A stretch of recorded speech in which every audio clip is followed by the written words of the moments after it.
pullers, and tri-state mini rods. Saturday, June 8th, the kids pedal pull will take place prior to 9 classes from the Ohio State Tractor Pull Association. They take center stage on 2 tracks at 6:30 p.m. Don't miss the Spring Showdown at Dragway 42, West Salem, Ohio. Dragway 42 presents the Bad Gear Spring Showdown, June 7th and 8th in West Salem, Ohio. Classes on Friday, June 7th include classes from Central Ohio truck pullers and tri-state mini rods. Saturday, June 8th, the kids pedal pull will take place prior to 9 classes from the Ohio State Tractor Pull Association. They take center stage on 2 tracks at 6:30 p.m. Don't miss the Spring Showdown at Dragway 42, West Salem, Ohio. Dragway 42 presents the Bad Gear Spring Showdown, June 7th and 8th in West Salem, Ohio. Classes on Friday, June 7th include classes from Central Ohio truck pullers and tri-state mini rods. Saturday, June 8th, the kids pedal pull will take place prior to 9 classes from the Ohio State Tractor Pull Association. They take center stage on 2 tracks at 6:30 p.m. Don't miss the Spring Showdown at Dragway 42, West Salem, Ohio. Dragway 42 presents the Bad Gear Spring Showdown, June 7th and 8th in West Salem, Ohio. Classes on Friday, June 7th include classes from Central Ohio truck pullers and tri-state mini rods. Saturday, June 8th, the kids pedal pull will take place prior to 9 classes from the Ohio State Tractor Pull Association. They take center stage on 2 tracks at 6:30 p.m. Don't miss the Spring Showdown at Dragway 42.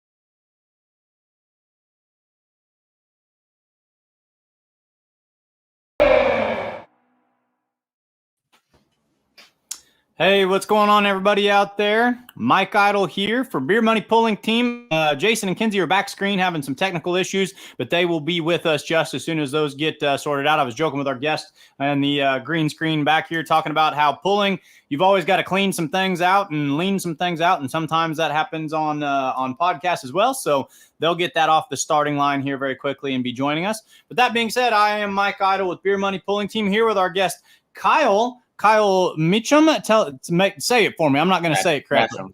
Matcham. Kyle Matcham from Ohio, promoter. Tell me your title. You're at the Dragway 42 in West Salem, Ohio. Are you owner, promoter, catch-all, be-all? What's your role out there, big guy? I guess I'd say I'm a catch-all. Being within the family business, a little bit of a catch-all. I would say I'm a promoter of truck and tractor pulls at the facility. So as we were speaking briefly beforehand here, it's a drag strip first and foremost, but you've kind of been the driving force behind hosting a truck and tractor pull there. Is that right? That's correct. Yeah, the facility reopened in 2017, and we've been having truck and tractor pulls there starting in 2018. So okay, I've sort of been heading up those with some help, obviously, a lot of help to make an event be successful. But right, yeah, it's no small task. I talk about it all the time on this show. Fans come in and they see the awesome smoke and they see all the vehicles going down the track, but whether it be drag racing or pulling, there's a lot that goes in behind the scenes to make that happen. You guys just have one pull per year, or how often does this pop up on your schedule? 2. So we have one in the spring and one in the fall. Perfect. Obviously, this weekend, so the 7th and 8th of June, and then we'll also have another pull with Ohio State, and then we're for the first time going to be having Champions Tour mini rods and PPL Unlimited Supers on September 14th. So excellent, excellent. Basically bookend the Ohio Fair season, I guess I'd say. We try to we're one of the first ones out and one of the last. Full season, or however you want to look at it. Yeah, going from June to September and in there. So we're talking about the one coming up next weekend, this weekend. It's pool week. There are so many pulls. We talked about it on the show last week. This is one of the ones we highlighted. Lots of pulls coming up this upcoming weekend. So Friday night, you guys are going to be hosting the Central Ohio Truck Pullers. Is that right? And then on Saturday, we'll switch to OSTPA. So tell us about working with the Central Ohio Truck Pullers, and tell us what's on the docket for Friday night. So on Friday, we work with the Central Ohio Truck Pullers. We'll have 4 classes there. We've been working with them for a couple years now and always seem to bring out a lot of good iron and competition with their classes and competitors. It's also being one of the first pulls out of the year. It's always exciting because you don't know how everyone stacked up from last year, who's made improvements, new vehicles that they've kept under wraps. You don't know what could potentially be there if they've kept it secret enough. So yeah, we also have the Tri-State mini rods, 4 different classes there, which brings all from. I've seen some vehicles that they have that people have stacked a couple snowmobile motors on a wedge frame, and it's interesting. A lot of ingenuity. So these are not, you mentioned, your PPL or your PPL Champions Tour mini rods. These are going to be more what we would call like your naturally aspirated mini rods or your Club Series mini rods. So kind of going down our schedule here for your Tri-State guys, you've got 1450, 1,450 pound zingers, 1950, is that big block carbureted? Yep. Yeah. Big block carb. Yep.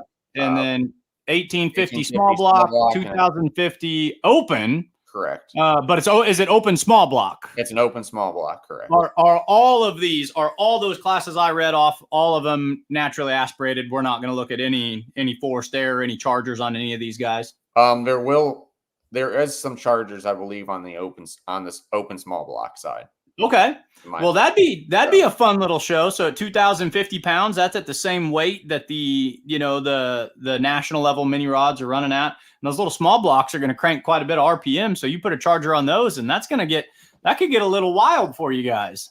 Yeah, and I believe I got off the phone recently. There's one of the supporters of our event, the Millers. They've stepped up from the Tri-State organization into a full-blown, bigger national level. Right. They're supposed to make an exhibition pass at some point. Oh, excellent. So that'll be a ton of fun for the fans to see as well right there then. So, so super cool. And then Saturday, so you're working with 3 different associations here. The COTPC guys, along with the Tri-State guys, are going to be out there on Friday. Yeah. And then Saturday, you're shifting gears over to OSTPA.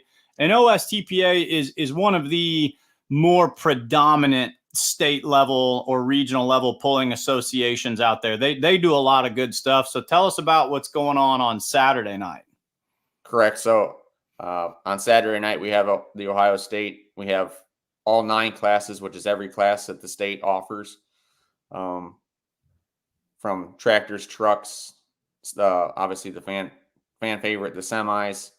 So we got little bit of everything. This will be for most classes. This will be their first points hook of the season. So again, always interesting to see at the beginning of the season how everyone stacks up through the off season with their changes, new vehicles. You don't know what might potentially show up being right. So it's always exciting.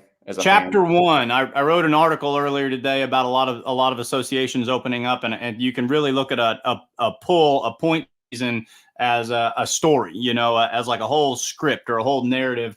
And this weekend's going to be chapter 1 for a lot of people. And those are kind of your big questions: is who's got new iron, what's going to be debuted, who's looking just for a successful A to B pass, just easing into the season, and then who's coming out with that big dog set on kill, because there's kind of 3 different things you can pay attention to opening weekend of pulling, and that's going to be there.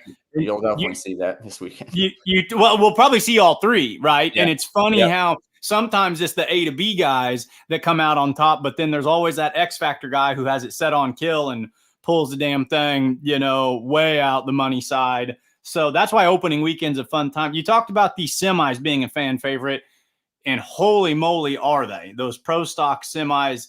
Do you guys have a big turnout, big base of those there in Ohio?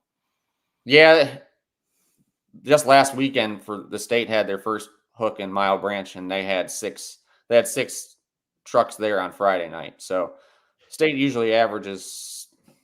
It has good numbers and good competition, I'd say, especially at a state level semi class. There's some of the best of the best come out of the state of Ohio. Yeah, and that pro stock class too. There for a while, everyone wants to think big and bad, and the hot rod semis or the super semis, depending on what association you're with and what they call them. But I know the association I work with, the Outlaws, we've adopted the pro stock semis recently, and it was far and away one of our most requested classes out there. When we went back to fair boards and just spoke with fans in the off season. They're a popular class. It's a reliable class, and it's a lot of fun. So I can imagine that's going to be a big show for you guys. But how you said 9 classes total, what are some the fan favorites? What do they like out there in West Salem, and what are you excited to be promoting on Saturday night? There's definitely a cross with our drag racing fans that I believe do like we have the super modified 4-wheel drive, the blower trucks, sure, 2-wheel drives, and then obviously the modified tractors. So I think some of our drag racing spectators and fans that come out there on a weekly basis can really relate to those classes more than they can a diesel, personally. But that would be a lot of fun, because in the world of pulling, we see so much black smoke is king, but where you guys get to promote some drag racing, you probably do catch a different audience, and some of the spark plug fans can come out and have a nice time with you guys as well. Do you see a lot of familiar faces, a lot of your drag show guys that are at your track regularly coming out to support you? Yeah, there's a lot that do come out, schedule that or have it marked on the calendar, because obviously there's a lot of our racers that, since we don't have anything going on the drag track that weekend, they're sort of no, you can't get back in. I'm the only one in, right? Mm-hmm. Are you putting the comments? So that's really cool, and you can folks out there, you might be able to hear Jason and Kinsey in the background. They're just about to get things sorted out. Can you guys hear us? Yeah, we can hear you now. You've got audio, you don't have video. Kyle, I hate technology sometimes. There he is. There he is. There's I'm sorry, big guys. boss man. I'm not sure what's been going on tonight, but it's not been fun, so it's all good. Been there. Good to see you, Jason, Kyle. how's it going tonight, buddy? Good to see you, Kyle. Excited for Dragway 42. We've been working with you for a couple years. You're a hell of a good promoter. Didn't you guys get pull of the year last year?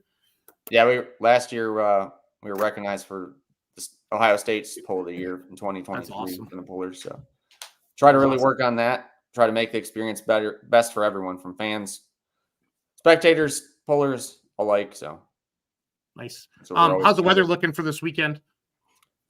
Last I looked, Friday and Saturday were both good. So good. I mean, it's too early. I know. As a promoter, with doing a drag race, that and with drag racing, it's unfortunately or fortunate. I look at the weather every single week, and lately it's had a lot of rain in it. So sometimes I hesitant to really look until it's that day, until they're a little bit more accurate. Yep. I feel they're too. That's far all off. we did preparing for the Pullers Championship, was just saw rain in the forecast for 2 straight weeks, and then we had a heck of a show. So you know, just put the phone down, and it's going to be what it's going to be, right? Right. If the rock's wet, it's raining. If the rock's dry, it might be hopefully dry. So I mean, it's not. Unfortunately, I don't have a dome over we don't have a dome over the facility. So what Mother Nature throws at us, she throws at us. But so far, so good with the weather forecast. So. Yeah, we had beautiful weather in Benson this past weekend, Kyle, and the promoter out there said I need to have a tractor pull to have good weather, because normally that's they drag race all the time out there, and they've had a lot of rain. It says it's really bummed them out this year. So it's been across the board for a lot of drag race, a lot of motorsports facilities in general, dirt tracks and Ohio drag race facilities, you name it. Yeah, but people get pretty pumped up for it, and that's what kind of bums them out. So.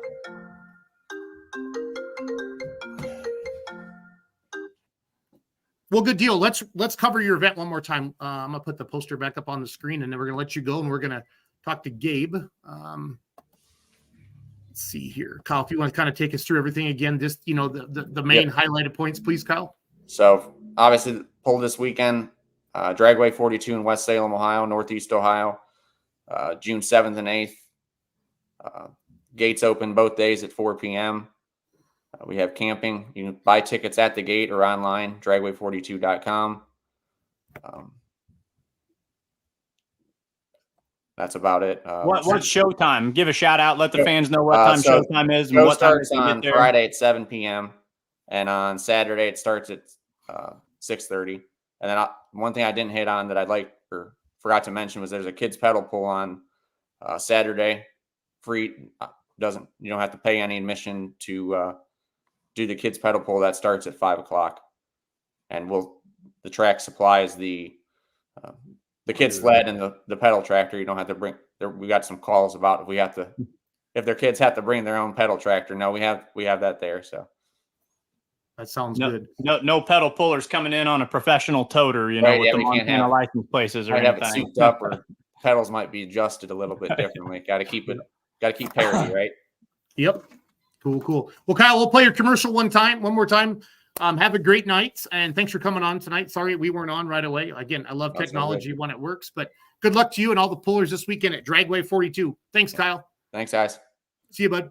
Dragway 42 presents the Bad Gear Spring Showdown, June 7th and 8th in West Salem, Ohio. Classes on Friday, June 7th include classes from Central Ohio Truck Pullers and Tri-State Mini Rods. Saturday, June 8th, the kids pedal pull will take place prior to 9 classes from the Ohio State Tractor Pull Association. They take center stage on 2 tracks at 6:30 p.m. Don't miss the Spring Showdown at Dragway 42, West Salem, Ohio. All right, so we are going to go to Lamar, Missouri now. Kyle is an awesome promoter. Mike, that Dragway 42, I heard so many good things about it. We need to get out there and check that out sometime. Unfortunately, we're always so busy running around, we don't get a chance to be where we want to be all the time. But we're bringing on Gabe Johnson next, promoter of it's like the stomping grounds. I was looking at the poster a little bit, but Heritage Tractor Pull, is that what they're calling it? Let me play the commercial. We'll bring Gabe on, and then away we go. Are you ready, Michael? I'm ready to rock and roll. The Heritage Tractor I-49 Power Pole is returning to the Stomping Grounds Freeman Outdoor Event Center. See the Midwest top pullers battle for one huge night of power on June 8th. Heavily modified machines will hook on 50,000 pounds of steel to see who will go and who will blow. Plus, take a ride on a real monster truck. June 8th, the Heritage Tractor I-49 Power Pole in Lamar, Missouri. Tickets and details at thestompinggrounds.com. Well, welcome, Gabe Johnson. How are you tonight, buddy? Gabe, can you hear us? Gabe? I can. Can you hear me? Yeah, your internet's lagging just a little bit, but I can't pick on you too much because I couldn't even get on the podcast earlier. So, do you have good internet where you are, Gabe? Oh, man, it's a curveball night. Like maybe it's the solar flares. When I bought my new phone, they said the Aurora Borealis, the northern lights, was going to interrupt my phone service because of the solar flares. Maybe that's what's going on out here in Tractor Pull Media Land tonight.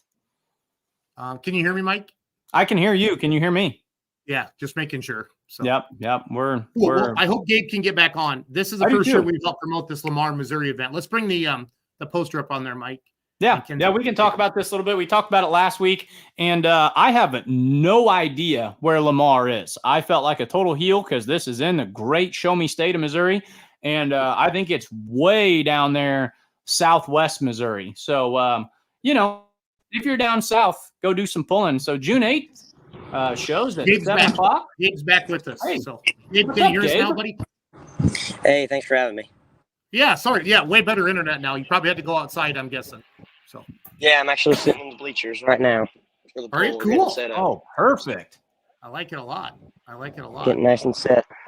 Yep, good deal. Well, take us through the event this weekend and talk about everything. And where is Lamar, Missouri at, Gabe? What towns are you close to? We're in Southwest Missouri, about 35 miles north of Joplin, and we're about 90 miles south of Kansas City. So right there in the corner, easy access from all the 4 states. So good location. Nice. Well, tell us about your event a little bit this weekend. So this weekend, June 8th, the Missouri State Pullers Association is coming here to the stomping grounds. Gates open at 5 p.m., so get here early. We have a monster ride truck for all the kids to ride, really add on to the experience. And then the show starts at 7. We got 6 awesome pulling classes and maybe even a handful of exhibitions. So it's going to be pretty cool. What are the stomping grounds? You said that's like the coolest name for a venue I've heard of. Is that something that people in Southwest Missouri just immediately recognize? Take us through that. We're working on it. It's we're a fairly new facility. We're established in 2021. But yeah, we do truck and tractor pulls, monster truck shows, professional bull riding, any crazy outdoor event you can think of, we do here. So it's the place to be. I mean, if you're having fun in Southwest Missouri or, Eastern Oklahoma or Northern Arkansas, Eastern Kansas, that's the place to come out and have a good time at. Is that right? Yes, sir. Yeah. Action-packed action all summer. What classes do we have lined up for this Saturday with MSTPA? We got the 2-wheel drive truck class, pro stock 4-wheel drive trucks. We have 2 pro field tractor classes, and then we have we have modified tractors, and then light limited super stock tractors. That's all 6. So that's a good show. I mean, from a fan's perspective, just as you're listing down that's a lot of good iron you're going to see down there as well. Is that mod class? Is that like a 6,000 pound like light modified class? Do you know? 5,900 light modified. Yes, sir. So you'll see a lot of them. You'll see like the what do they call it that pulls down there? The Plowboy Express or something like that. That's got the old Brent Long motor in it. Yes, sir. That screaming blue modified. That thing's just an absolute bullet when it hooks to the track. Yes, sir. That thing is a international diesel block, and it's got fancy beefed up cylinder heads and methanol swap, and it's a beast. Yeah, Gabe, how long have you been going truck and tractor pulls, Gabe? I've been into it for as long as we've been doing it here. So I've only been into it for a year or 2, but I've always been around it as Dan Metcalf and the Plowboy Express. He's actually one of my first cousins. So. Oh, no kidding. So just there you go. I've been going to them, but I've never been really into it for the last couple of years. So. Again, if you're just joining us on Let's Go Pulling, Gabe Johnson with us from Lamar, Missouri. They have a big truck and tractor pull this Saturday, June 8th. Gates open at 5. Show starts at 7 p.m. Can you kind of buzz down through all the classes again, Gabe, and all the different associations you're having? Missouri State Pullers Association this Saturday. We got the 2-wheel drive truck class, 4-wheel drive pro stock truck class. We have 2 pro field tractors, light limited super stock tractors, and then 5,900 light modified tractors. So is this at like at a circle track racing? Do you have a lot of, what kind of venue is it? Can you kind of scan around a little bit, turn your phone around, show us? Yeah. If I can't find the swap button, but yeah, there you go. There you go. It's not a circle track, but it's a 600 by 300 square dirt track. We do anything but circle track racing pretty much, but we can hold anything and everything out here. It looks like you got some nice big grandstands, Gabe. Yeah. Oh yeah, this place can hold about 3,500 people. Nice. To the grandstands, and then there's been talks about doing a concert out here, and with standing room, and if there's standing room, we can hold about 10,000. Awesome. That's what it's all about. Now, have you guys been real wet in your area this spring too, Gabe, or has it been dry? Oh yeah, we've been getting the rain. This is actually one of the longest dry spans we've had all spring. There's a chance of rain this Saturday, but the way the forecast has been looking, all the rain's been pushed back recently, so we're hoping the weather stays with us. Good. Are there any local sponsors or anybody that you want to thank at all tonight, Gabe? Oh, Heritage Tractor. Obviously, they're the title sponsor for the I-49 Power Pole. And then, Freeman Health Systems, they're the main sponsor. Arvis Bank, Beardy's Custom and Collision, Seton Farm Supply, Justin Jeffries Trucking, Stevens Automotive, and Dairy Queen. Without them, none of this could happen. I love me some Dairy Queen, Mike. I was gonna say, how do we get a sponsor, Jason? I want Beer Money Pulling Team. I want that on the back of the Remedy Crew shirts next year. Dairy Queen, get us some dilly bars. Yeah, I would say I just put a dilly bar with your face on it, and then just Mike the dilly bar fan. So that's awesome. Good That's stuff. cool. So, Gabe, are you the actual promoter at the track, or do your family own the track? What's your role there, bud? So it's a family business. Our family owns it, but both me, my dad, and my brother, we all have a hand in it somehow. My dad's a hand in getting sponsors, booking events. My brother kind of, he built the whole place. He helps with anything he can in that aspect, and then I kind of help with the production side. I'm not the promoter, but anything from making videos for the big screen, conducting the pits, anything I can help with the production is what I do. That's cool. That's cool. Yeah, that's awesome. How long have you guys been working with MSTPA? How long have they been coming down to hook with you? This is going to be year 3. Our first ever truck and tractor pull was in 2022. That one was awesome. And we had last year and then now this year. And has it grown and expanded, or has it kind of been the same number of classes? And what have been some highlights over the years with working with them? The first year was a wild year, which is what we love here. We love wild, crazy shows. But the first year, I don't remember what it's called, but one of the light mods, he was going down the track and he had a big old explosion on the motor. It was crazy. And then Captain Hook, he's the one on all the posters. That exact picture, he went all over the track. It was a wild ride. But then that first year, Plowboy Express won the light mod class.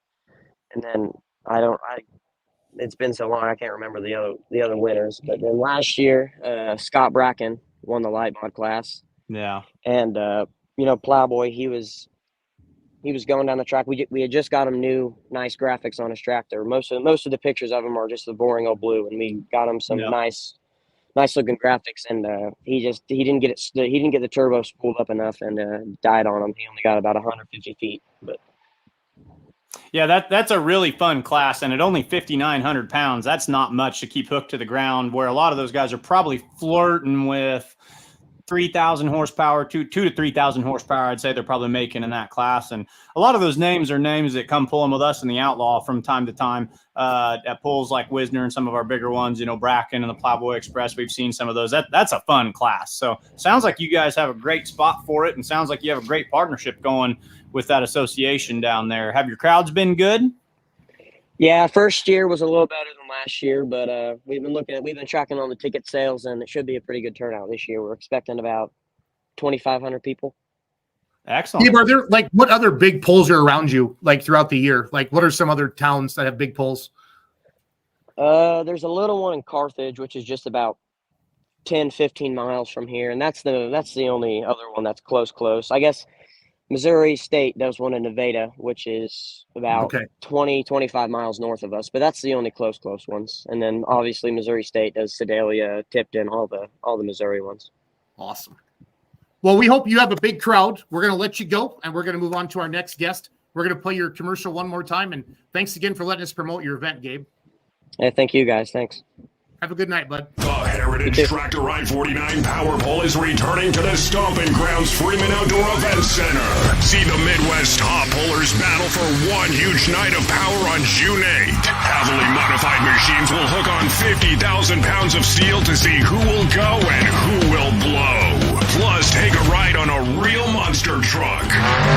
June 8th, the Heritage Tractor I-49 Power Pole in Lamar, Missouri. Tickets and details at thestompinggrounds.com. Welcome, everybody. We got Tim from Ravenna, and it's not raining, Tim. That makes me so happy, buddy. So, yes, it's not raining. See you, Tim. See you guys later. I'm going to put my glasses on. Can you see me? Yeah, there he is. I don't think everybody away, so it's all good. So, well, I just got done golfing 9 holes to make up for Friday night. You got to get your stuff right. You still got to golf and have fun. Yeah, last Tuesday we got rained out, and I was gone all week, so I had to get my 9 in as well too. So, real quick, Tim, we're gonna play your commercial or your promo video, then we'll come back. We'll start talking about Ravenna. Okay. Kenzie? The Outlaw Truck and Tractor Pulling Association kicks off their season at Anabar Park, June 7th and 8th in Ravenna, Nebraska. Witness 11 classes of intense horsepower on 2 tracks. And catch it live on outlawpulling.tv in Ravenna, Nebraska at Anabar Park. 7 p.m. start time both nights. Don't miss the action.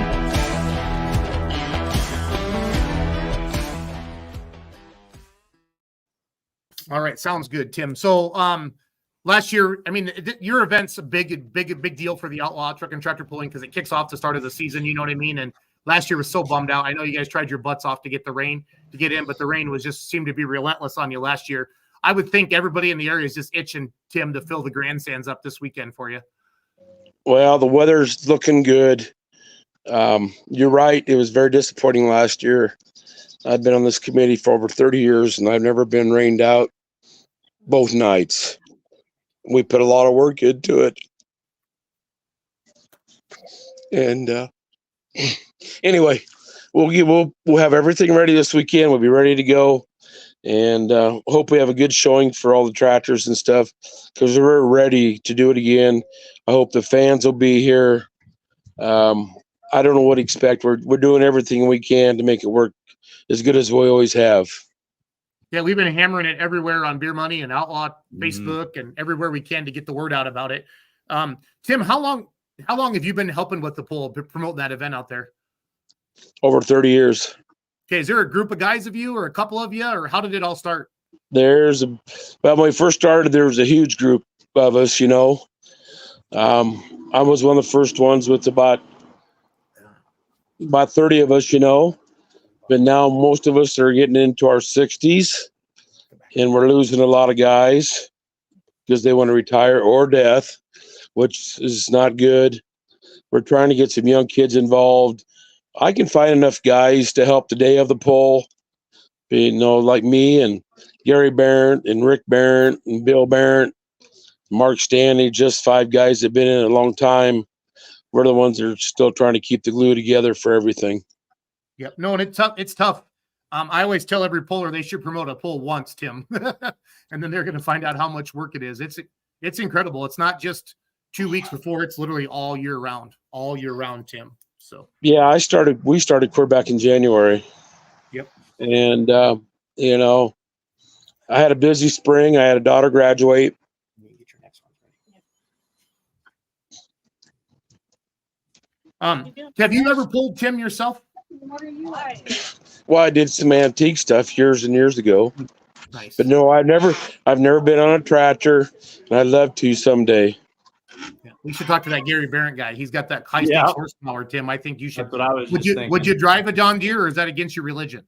Well, I worked for John Deere for 27 years as a parts manager. So yeah, I tried to drive a Deere. Well, you had a red shirt on, so I got excited for a little bit. But I see you've been corrupted, Tim. So it's all good. Well, I'm a parts manager for a McDonald dealership, and I got my red McDonald shirt on and my McDonald hat. So that's what I'm wearing tonight. Well, I'm excited because I bought a diesel super stock last fall. And I seen that. My dad will be driving it out there Friday and Saturday night. And when I let my dad drive my Limited Pro out there 2 years ago on Friday night, he got second. And I drove my own tractor and got 10th. So we're just going to let my dad drive my tractor all the time. He's a little easier on stuff. He knows how to make things work. He does. And he's a lot better driver too. So he's excited to get to Ravenna again. It's always a good track. A lot of fun. It's just Ravenna always starts off the outlaw season. And it's just a bummer last year that you guys got rained out. But again, we started checking the weather coming home this past weekend. We were out in North Carolina for Benson, and we're jacked to start the NT or the outlaw season. We've been having our weekly meetings with Kurt and Ron and Lori and everybody and Taylor. Everybody's super excited, super excited. I know we're going to be out there Thursday night with Outlaw TV. That's the start season of that as well. I know Ron's coming in Thursday. Everybody gets amped up for that first one. I just hope the local fans are as excited as we are as well. And I think they are. I think everybody's chomping at the bit to see some black smoke and hear some RPMs. So I'm very excited after last year.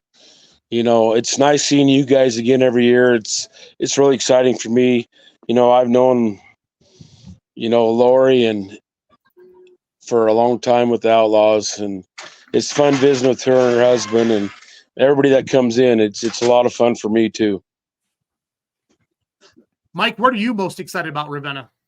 Mike, you're going to be one of the announcers. You and Ron. I was going to say that's an easy bit for me. Mine is just this is where I'm diving in feet first and experiencing everything. But yeah, getting back on the microphone with Ron is going to be a lot of fun. And I've got the app pulled up right here, so anybody who wants to check out Outlaw Pulling, always go and download the app. And I'm just kind of scrolling through some of the information. This is a stacked show. I mean, the classes we've got, I think we've got 11 classes, 2-wheel drives, diesel supers, light limited mods, light limited pros, light supers, light super ag, modified, pro stock 4-wheel drives, pro stock, and super farms. That's going to be, it's a 2-session show. And I was looking at that. Outlaws have something like 50 some odd hooks, and only about 6 of these are 2-session or 3-session events. So the fact that we're just starting off the season with one of our pillars, it's going to be an awesome show. Can we call ourselves the Super Bowl of the Outlaws? Yeah, or the Daytona. You're starting off, Yes, we're Daytona starting off. Yes, you can. Yes, you can, Tim. But I don't think anybody will disagree with you at all. So. But you know what? Rock Valley does a great job. Wisner does a great job.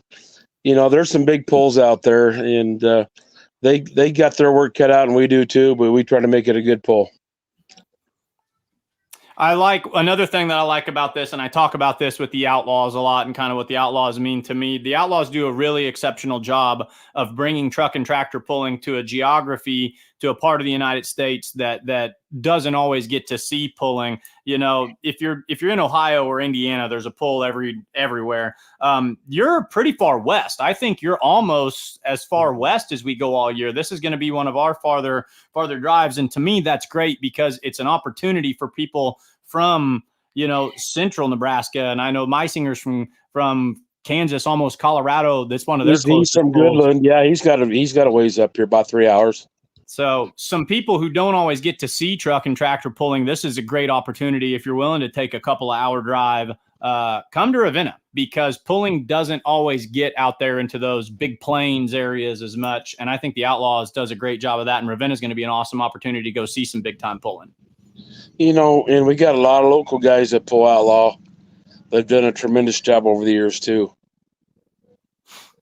So, you got to. They travel. They travel too. So, how many pullers live within an hour of your hook of Ravenna? There's got to be 10 or 20, isn't there? Yeah. We lost Brad Zeck this year. Yep. Because of death. The good thing is his tractor's going to pull Friday and Saturday, and then they're going to retire it, and they're going to sell all of his equipment, which is sad because me and Brad have been good friends since high school. Rob Basota sold his tractor this year. I hate to see that too, but time tells what's going on. But we probably got 15. We'll have 15 tractors within the area coming to Ravenna. Well, that's always good for your crowd too, because then they want to see their local, their local friends. They see the semi leaving every weekend. They're like, "What's this truck and tractor pulling all about?" Well, come to Ravenna this weekend and you can find out. So, well, and Ravenna's always been a tractor pulling town too.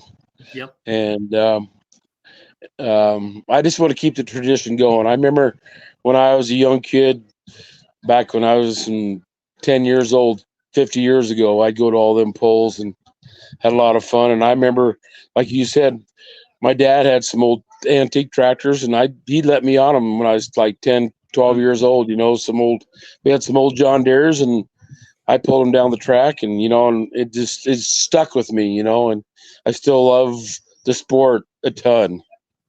No, it's a lot of fun. Do you have any particular favorite classes, Tim, that you really get excited about? I mean, as a promoter, it's hard to watch the event. You're running around with your head cut off, but if there's something that you always try to, hey, I'm going to go make sure I watch this class. Big mods. Yeah. Big mods. I think this year, and I was just looking at this lineup, and I was doing some write-ups about it. I think the modified class and Outlaws this year came down to the last hook of the season last year. That is going to be the hardest class to win. And in an early hook, a lot of guys kind of come out and they're just thinking, I'm going to ease into the season and I'm going to have an A to B pass. I think every one of those guys in the big mod class this weekend to start it off is going to have those things set on kill, because there's no room to not win this year because that class is going to be so tight for points. And I know a lot of them guys, so I visit them with them. I love the 10 Pro class too. That class is just unreal. So, Yes, and I'm not putting any of the classes down. I love them all, but Yeah, them are my favorites. Or else we wouldn't have them. If we didn't have them, we wouldn't have them here. We love every one of them. I love it. Yeah, it's amazing with the 10,000 pros people that they're kind of probably arguably the most popular class in pulling across the board. And to consider they were the economical class 30 years ago, that was your entry platform. And now the big pros doing what they're doing these days.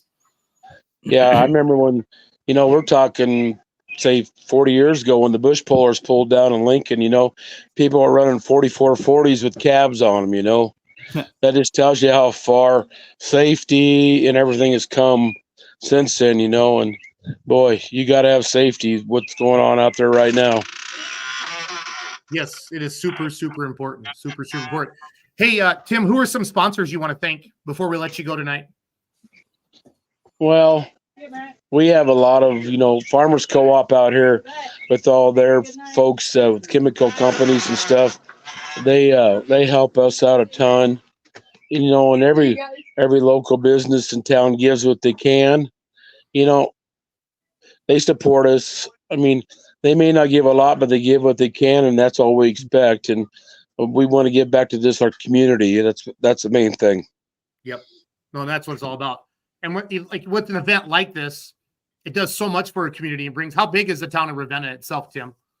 Well, we're about 1,300 people, but about, I'm going to say 60% of them are retired people. So they won't be coming. It'd be more rural people and people from out of town that show up this weekend. Yep.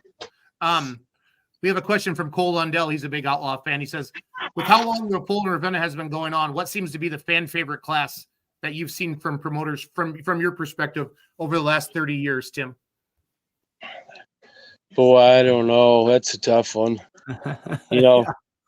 I know a lot of them like that noise with the 2-wheel drives and the modifieds. That's ones I'm sticking with. Like I said, they're all good classes. It's just tough to pinpoint one out. Yeah, well, and that's fair. Nothing wrong with that. It's gonna be a stacked show. I mean, just looking down this, these are some good classes. This is national level pulling here for sure.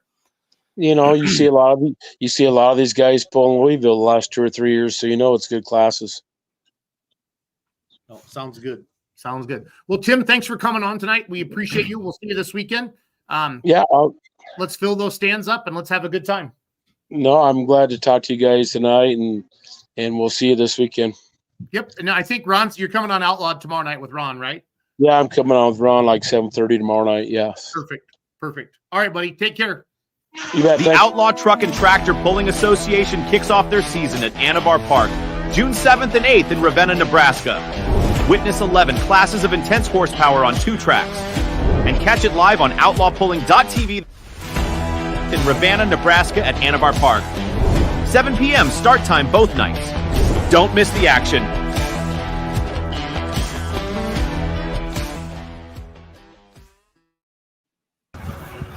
Cole, can you hear us, man? Yeah, can you hear us? Yeah, absolutely. How's it going tonight? Good. It's not raining, so that's wonderful. It's the first thing I did this week was start checking all forecasts all the way around. It's kind of wet earlier in the week, and I'm hoping that it gets dries out for you guys. So yeah, so far so good. The track's actually fairly dry. This is John Barman to my right. He's the officer of the Heartland Garden Tractors. He also does track prep here, and of course you know him. That's Bobby Jones. Mm-hmm. I've heard of that guy before. Yeah, I've heard of that guy before. He was supposed to, so he didn't come to the Pullers Championship because he had some wedding or some crap like that, right? And then I see him Friday night, and I'm like, "What are you doing?" And the guy's like, "What are you doing here? What are you doing here? I'd be here tonight. I couldn't be here tomorrow night. But you didn't volunteer to drive Saturday though either." No, I'm not going to drive my tractor. I'm not going to drive my tractor for a while, or yours either, Bobby. I've learned I'm a better tractor owner than I am a driver. My dad showed me that he can drive that thing Saturday night, so he earned the seat. So, yeah. Well, let's talk, Cole. Let's talk about your event this weekend. Kenzie, can you throw the banner up on the screen? We'll go through everything. So, Yep. So we've got the Illinois Farm Pullers coming in on Wednesday night. We're going to run 2 tracks here. This is what we're sitting on now. The other side will be the Garden Tractor Pullers. Sonny McKinnon was going to be here. He's actually, we figured it up the other day. He's been pulling since 1963. And he says he remembers when there were horses on the track. And as they went to tractors, I think he actually won the 66 Missouri State Fair on my grandpa's 40-20. So it's a lot of history about this week, but he's currently working on his classic mod right now, so he couldn't be here with us. But I thought that would be an interesting tidbit for that class. How long's your event been going on, Cole? This event, Since 1948, I believe. wow, Yeah, my grandpa said he couldn't remember if it was 47 or 48, and he's pretty certain it was been 1948. Wow, that's a long time. That's going to be one of the older pulls in the country then. I mean, I think that one up in New York has the claim for the oldest, and I want to say it was in the 40s. So this is a fairly historic pull then. mm-hmm. Yeah. And then on the same night, we got the Heartland Garden Pullers. John, you can go into that and talk about some track prep. Yep. So, you talked about the weather, and it's always a challenge of what you do down here. We are at the river bottoms here in Pleasant Hill, and we've had so much rain this spring. Typically we would have came in here and broke the track up last night, put quite a bit of water in it, but we didn't do that because they're calling for rain. They were calling for rain today, and they're calling for rain tomorrow. But we'll come in tomorrow night if it doesn't rain, and we'll plow it up and put water in it. But there's quite a bit of water in it. Doesn't look like it behind us, but there is actually, you dig down a little bit, there's quite a bit of moisture in the ground. Well, how long have you been building the track there? So Cole and I talked about this a couple of weeks ago, and when I was a kid, I grew up showing livestock down here and watching Benny and Donald and all the guys, and his uncle Roger build the track. And then Cole's cousin Jeff McKinnon and I kind of took that over, I want to say around 1998. And then I took about a 10-year hiatus and been back for about 10 years. So quite a while. That's awesome. No, and it's you see the best tracks where you have pullers involved. Does that make sense? Yeah. I mean, it's just, and I'm not ripping on anybody that doesn't, but if you could go out and pull the pullers, the best tracks are where they're pullers. It's their home. It's their local fair. It's their hometown pull, and they get it. You know what I mean? They absolutely get it. And they take care of it, and that's important to do that. Really, really important to do that. So, Bobby, how far do you live from the track? About 4 blocks. About 4 blocks. So pullers involved in tracks. There you go. Will you promise not to take your truck and trailer and just drive the tractor in? Would you do that for me, or just pull it in? Last year I brought the truck and trailer, and that's what everybody had asked me. Why didn't you bring that? You could have just pulled it down. And I actually did pull Brian Ceramic's red down with the side by side and drove our hauler down just so we'd have tools and lights. I love it. Hey, if anybody's heading to the Pike County Fair this Friday and Saturday, throw something in the comments. Any questions like that, please let us know. Well, who are some of the sponsors? Cole, I'm going to tell you right now, and I'm pretty proud of the promoting we do, but man, you do a heck of a good job with all your different things throughout the year. You truly get Promote 365 and keep keeping your social media active. So I figured if nobody's going to come if nobody knows about it, so you gotta let people know about it. Our sponsors, Martin Tractors, our local John Deere dealer, they have I don't know, I think they've 13 or 15 locations all throughout here. They sponsored the tractor pull itself. Altor for Ag, which John works for, he's also a sponsor.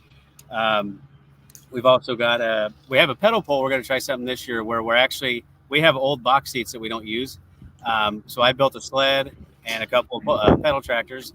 We're going to actually treat the pedal tractor pull as our second track. So the main trucks are going to go down, and there's a 2 to 4 minute break. We'll let some kids hop on, and they'll have their shot at going in front of the crowd too. That was always something. As a parent, you don't want to show up at 2 p.m. for a pedal pull and then sit till 7, because because everybody's tired and ready to go home by then. So we're going to try to do that. I don't know if it's going to work or not. But Crowder Seed Sales is sponsoring that. And as far as the fair goes, we have 4 presenting sponsors that came on board this year: the local bank, Central State Bank, Buchanan Excavating, Prairie Land FS, and Duke Auction House. And then something else we're doing, we have last year we tried a best appearing survey, and this year we're doing the same thing. We're putting up QR codes all over the grandstands, and we're going to let people scan that and vote for. We're just going to call it the People's Choice. That way you get to take home one of these nice homemade plaques, the state weight. So we're giving those out to every class 1 through 3, and also the People's Choice is what we're going to call it. Have you been doing that? Have you been doing that weight for a while, Kyle? No, cool. No, actually, I thought of this, and I kind of stole it from a post I saw on Corzines. They won the Rockwell weight. So I looked Rock at this Valley. It was Rock Valley, wasn't it? Is it Rock Valley? Yeah, I don't know. Rock Valley. Yeah, Rock They Valley have a does weight. the rock. Yeah, But they gave away weights last year too. Oh, that's right. That's right. Yeah. I've never won, so I don't know. Our state's already flat on this side, and my grandpa actually won 1980 Iowa State Fair, and he had that trophy up there, and it was just an Iowa cutout. And I happened to see both of those at the same time. I'm like, I bet we can make our state look like a weight. So this is the first year we're doing that. We had a guy on the tractor pull committee, Tanner. He cut them out for us out of steel and ordered the plaques, and I rattle canned them all week and inhaled some fumes. So we're going to get that this year too. Hold it up good and high so we can see the whole thing. That is awesome. That is a cool trophy right there. It did turn out really cool. Yeah. So yeah, I think it'll be neat to take home another dust collector. No, it's more than a dust collector. It's something cool like that. A lot of events have something unique. You hear a lot of rings and belt buckles and different things like that. It's fun. It's fun to make your pull unique like that, Cole. So. Yeah, now we just got to name it. So we're still working on that part. So all right, everybody watching, let's throw some ideas in the comments for the Pike County Fair weight, the weight bracket trophy thingamajiggy. Yeah, so. I like the state weight. That had a good rhyme to it. And go home with the state weight. I like the state weight. So, but yeah, we had a good turnout last year for our Thursday poll. That's the Illinois Tractor Puller Association. We kick off their season here. I think last year we had 49 hooks. We ran 8,500 limited pros. The single engine light mod, which you'll see Allison's, single turbines, and then the regular, blown engines. 2-wheel drive trucks, which that was a very good class down here. We had 12, one that broke in half. That was, all over the place. Andrew's Brock said he is waiting to redeem himself. Yeah, so he's coming. We also are running a light super and heavy super. So we're excited. We actually almost ran it. We did run out of parking spaces last year. We have a very small fairgrounds. I think the whole grounds is 8 acres. So we have to get really tight and get real logistic friendly, I guess if you could call it that. Hey, Cole, so I was talking to RJ Simon earlier today, and he said that Bobby Jones, we should weigh him and test his fuel after he pulls and check his hitch. That's something that he wants to do in Farley this year. So we're talking to RJ Simon in 5 minutes. So he just jumped on the screen. He's in the background. So I like messing with him when he can't talk back to me. So it's kind of fun. If you want to pick on RJ Simon, you have 5 minutes to say whatever you want about him, Cole. So let her rip. No, that was a good show down in Benson. I watched that Friday night. That was fun to watch. It was a good time. It was a good time. I'd never been that far east. Well, we've been to Florida. Yeah. And I've been up to New York, but it's a long ways, guys, from Wisconsin to Benson, North Carolina. What time did you get home earlier today?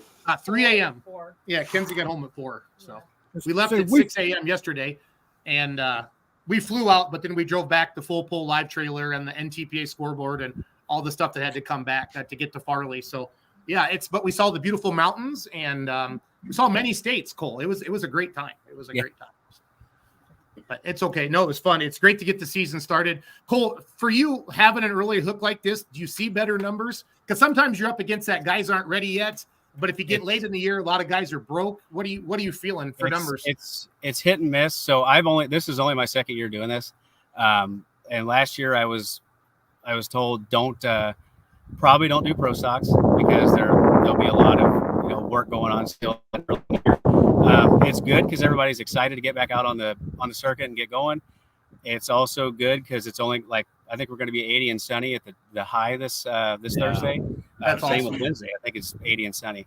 The bad part is I've talked to probably 30 or 40 different pullers, and half of them don't know if they're coming because of the farm work. So, they said if there's any chance they're going to get in the fields, then they won't be here. So it's a double-edged sword. It's good because it's early and people are excited, and it's bad because it's early and people might still be farming. Awesome. All right. So before we let you go, let's cover what's going on Thursday, what's going on Friday. Can you rattle that off? So we got Wednesday, Thursday. So Wednesday, Thursday. Yeah, Wednesday is the Heartland Garden Tractor Pole Association. That's Okay. They have how many classes you got? About 18. So Yeah. we're going to have a marathon night. I think we were 160 hooks last year until 3 in the morning. Yeah. And then we got the Illinois Farm Tractors on Wednesday night, same time. And then Thursday night, we've got the ITPA. They've Bobby and his family and Bob's Red Fox, our local store, they're cooking up some pork chops. So I know Dan, the announcer, was here last year, and Lawyer was here, but he's not here with us this year. But they all get some pork chops, and the pullers get to eat, get to hang out, and so we're gonna do all the ITPA stuff Thursday night on single track. We'll do 5 classes. I like it. Can you tell me one good Bobby Jones story before you leave, Cole? Can I? Yeah. I don't know. I was too young. I don't know. Does your grandpa, your dad have any good stories about him at all? I'm sure they He's do. the former mayor. of Yeah, he Pleasant is Hill. the former mayor. Bobby used to be mayor of Pleasant Hill, Illinois. Yeah. 12 years of it. No way. That's good knowledge. That's good knowledge. I'm surprised you haven't heard Josh give me a rough time about it. Oh, it's all good. No, it is all good. No, Cole, thanks for letting us work with you this year. Like I said, you do a great job with all your stuff all year round. I'm proud of you for that, keeping all your social media active, and I'm glad you stepped up. It's a lot of work to be a promoter. It's kind of a thankless job. You get your butt chewed. I would add a little extra padding this week in your butt because it's going to get chewed on no matter what. And you're always going to forget one thing, no matter how hard you try, or 2 or 3. But Always happens. Debrief with your people right away, like the next day. Don't wait for a meeting next week. Keep notes, and that's what we always do, just to get better. And then people always remind you as well, and there's nothing wrong with that. So. Yeah, they do. Awesome. Bobby, is that a good track there? Yeah, it was a good track last year, and like I said, the guys, John and everybody, they work hard at it, and Cole does a good job promoting it. And we had like I said, the Light Supers had a great turnout, and it should be. I know several people that say they're coming, and kind of like Cole said, do the crops, but it should be another good turnout again. I was just telling him I may have him a surprise guest in the 8,000 Super class too, but I haven't broke that news to him yet either. You could do it right here on the podcast. Yeah. Give us a hint. Give us a hint. Yep. So it like I said, it should be good. And Bobby, what's that? They were wanting to tell who it is. Oh, tell who it is. Yes. I can't say. Why? It's supposed to be a surprise if he gets to make it. But I mean, think we could tease them all week long, Bobby. I mean, if you announce it right now, there's a lot of people. Well, I'll tell you what. I'll give you a hint that lets it get that will give it away. There is nobody in the world that can get off a tractor any faster than Jeff Hurt's going. That's awesome. That's awesome. He said if he gets everything together, if the weather keeps on like it is, he said, I'll see you Wednesday. So, that's wonderful. We'll just keep our fingers crossed. Your viewership just went up, I promise. But anytime people know that Jeff Hurt is going to be showing up, they're going to show up to either see a 380-foot pass or a fireball. So your viewership just boosted. Well, like he said, he said if I can get everything together, he said I'd like to come get a pass on it, before we go to Mackville, the following weekend, which kicks off the PPL, and so that's kind of and if it works, fine, and if it don't, but like I said, it would be nice to see him make it. His dad had pulled here right after or right before Dennis Johnson and stuff was here, and I thought his dad was with him right before they bought Shag Nasty, back when they first bought that from Dennis Johnson. Yep. When it was the old D21. Mm-hmm. And he was here that night and ended up 1-5 and 1-8. And I can't remember if he tried to run it in the 9.2 or not. I can't remember that far back. It's been too long ago. So Cole, I'm pretty sure that's Keith from Bowling Green, one of the blue shirts. I'm pretty sure that's Keith. I'm almost positive it is, but I might be wrong. But he says every promoter needs to have a unique trophy. State weight it is. Okay, it's a state weight. It's done. Okay. The state weight, man. State weight. You like it? Okay. You like it, well, Mike, okay with that? It's the state weight. It's got a good ring to it. It's got a good ring to it. So makes sense. Sounds good. Well, guys, good luck this Wednesday and Thursday, the 5th and 6th. Real quick, do you have a website you can mention real quick, Cole? Yeah. Or Facebook? How do they find you? It's PikeCountyFairIllinois.com. You can also look us up on Facebook. It's Pike County Illinois Fair. And I cannot remember, or you'll be able to find the truck and tractor pull. There's a separate site too, but I think it's Pike County Fair, Illinois Truck and Tractor Pull. Yeah, it's a long one. That's okay. You can't miss it. That's okay. Yeah. Cole, we need the sport needs more good promoters like you that care about this a lot. And I know it's part of your family history. Thanks for being with us. Give Bobby a kiss off the air, and you guys have a great night. Okay. See you guys. Thanks. See you later. Thank you, guys. Good luck. NTPA Grand National Truck and Tractor Pulling returns to Farley, Iowa, June 7th and 8th.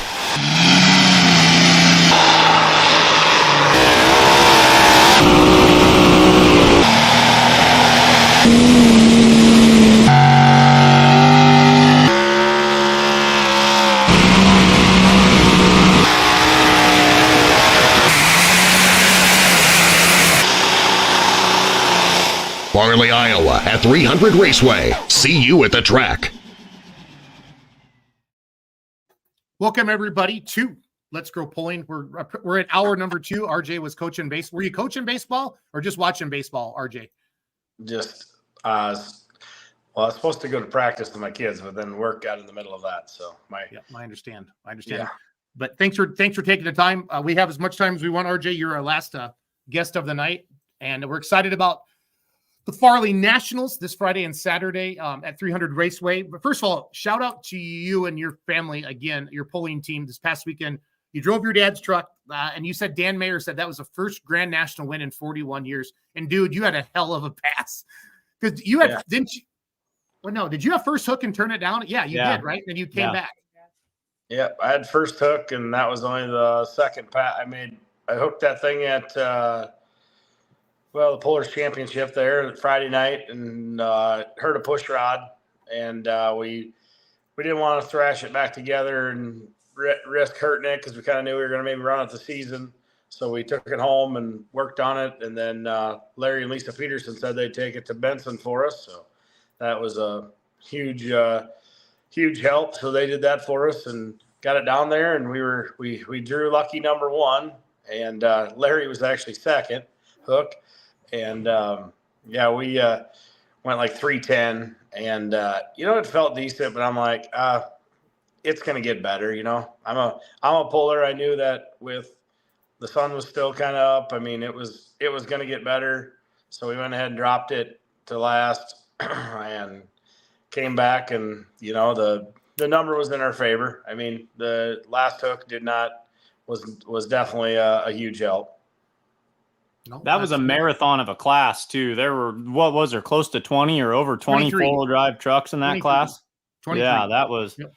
So there was would have been a lot of bullets to dodge, and you look like a genius when you pull a move like that, when you drop it and come back with a walk-off win. And there were some big distances in that class too. So I think the whole pulling world was excited to see that happen. Yeah, it was exciting. And then I ended up having the last hook on Saturday night, and I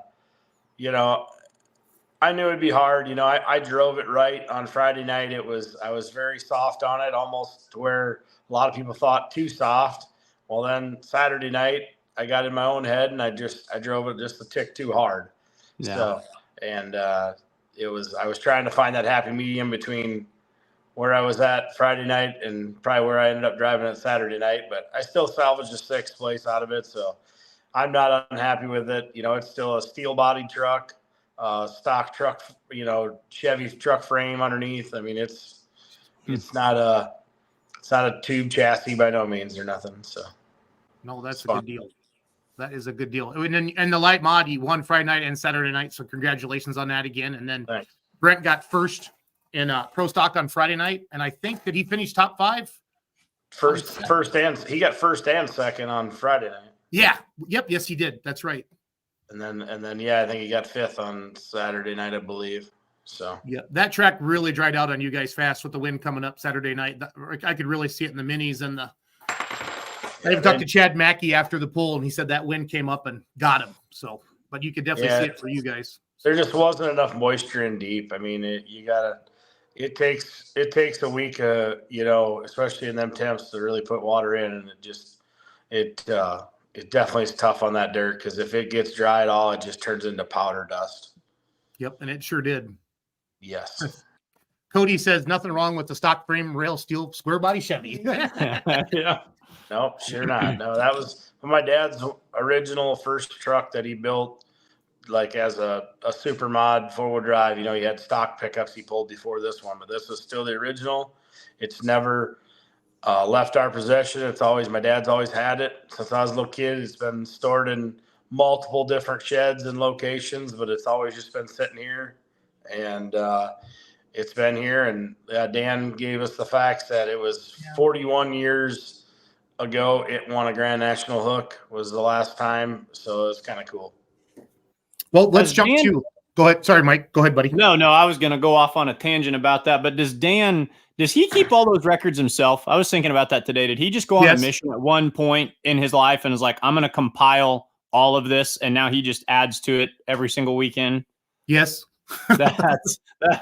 That's remarkable. That is almost as impressive as some of the records. Like the record holder should almost be Dan for creating the compilation of them. It's very impressive what he's done with the record keeping, and that it's definitely impressive, and he doesn't get near enough credit for what he did there.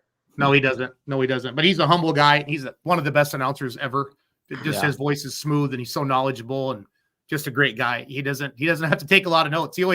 I always say, do you want some notes? And he just goes like this. I got this, Jason. Don't worry. I just kind of chuckle.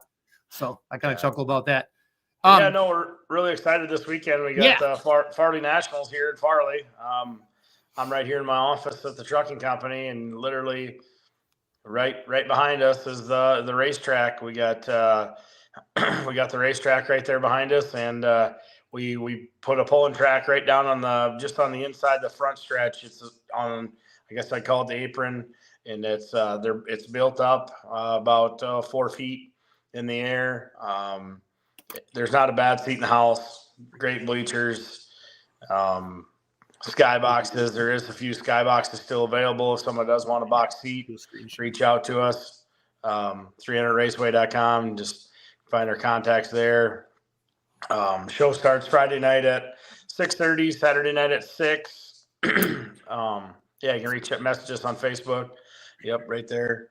And you got 6 classes: Super Farms, Pro Stocks, 2-wheel drives, 4-wheel drives, Super Semis, and modified tractors. So this year we did change it up a little bit. We had minis the last 4 years there. We did put the semis in this year, just trying something different. The mini class has just grown very, very well. It's been a great. I like the mini rods and everything, but it gets a little long, so we needed to shorten the show up a little bit, and that helped out a little bit for us. Looks like we're going to have quite a few vehicles still here. It'll be roughly. Hi everybody. It's your old friend RJ here. Sorry, RJ, we're showing your live last night. I wanted to just let RJ just interrupted RJ. Like that was kind of cool. Me up for a minute. I'm talking and I'm talking like maybe I'm like I could be losing it. It's been a hell week with Benson going all down there, and then this. I'm like, man, am I losing my mind? Yeah, right now I've been told there's around 132 hooks going to be hooking each night. Yeah. So I've got kind of a good idea. There's going to be Quite a few 18 modifieds. I don't know the last time we've had that many mods at a Grand National hook, but that's pretty impressive. Say that one more time, RJ. 18 modified tractors, multi-engine mods.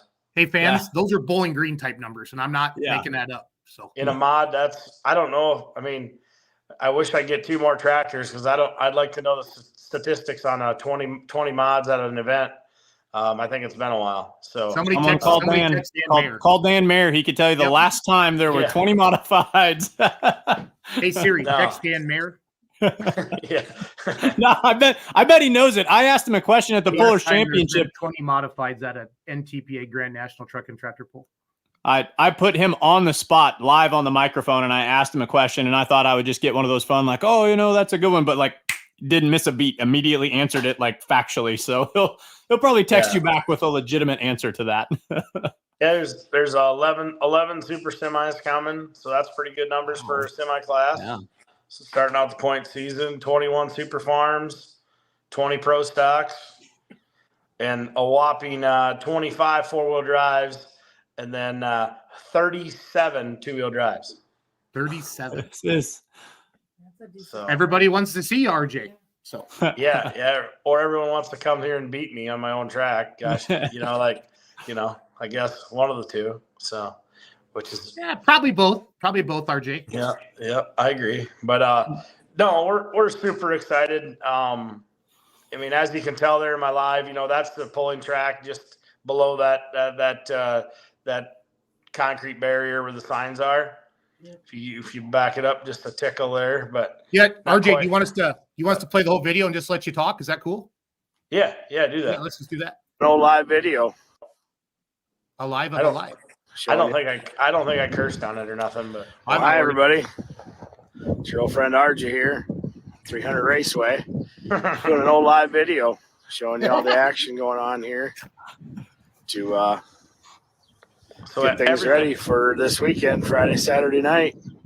Everything Nationals, truck and tractor pull. Hey, how about you just mute it, Hope, and I'll tell you what. We're getting everything's prepped, getting new asphalt. All right, tell us what you're seeing. Yeah, so like all that gravel area there you guys see right there in this video, that'll all be asphalt, or our fingers are crossed. They were out there today. They got one load down. There was 5 trucks sitting here loaded, and we got a rainstorm in that. But the game plan is all that rock you see everywhere there, that's rock, that will all be asphalt. And then once I flip around here in a minute, you'll see behind the grandstands as well, where, kind of like the midway, we call it, that's all going to be fresh new asphalt. By the time you get there on Friday, it still might be warm. Let's put it that way. So, but we're doing all that. We're doing all that for the fans. This isn't nothing it does nothing for me down there on the track or anything. This is literally just for you guys to enjoy it and have just a phenomenal place to just come and watch the pull and races and at our facility. That's the event center over there. Then everything there, all the way, the concessions, the t-shirt stand, the bathrooms, the popcorn stand, all that will all be asphalt. So, and then there's a little, if you up here on this overlook, that's where we're going to put Jason.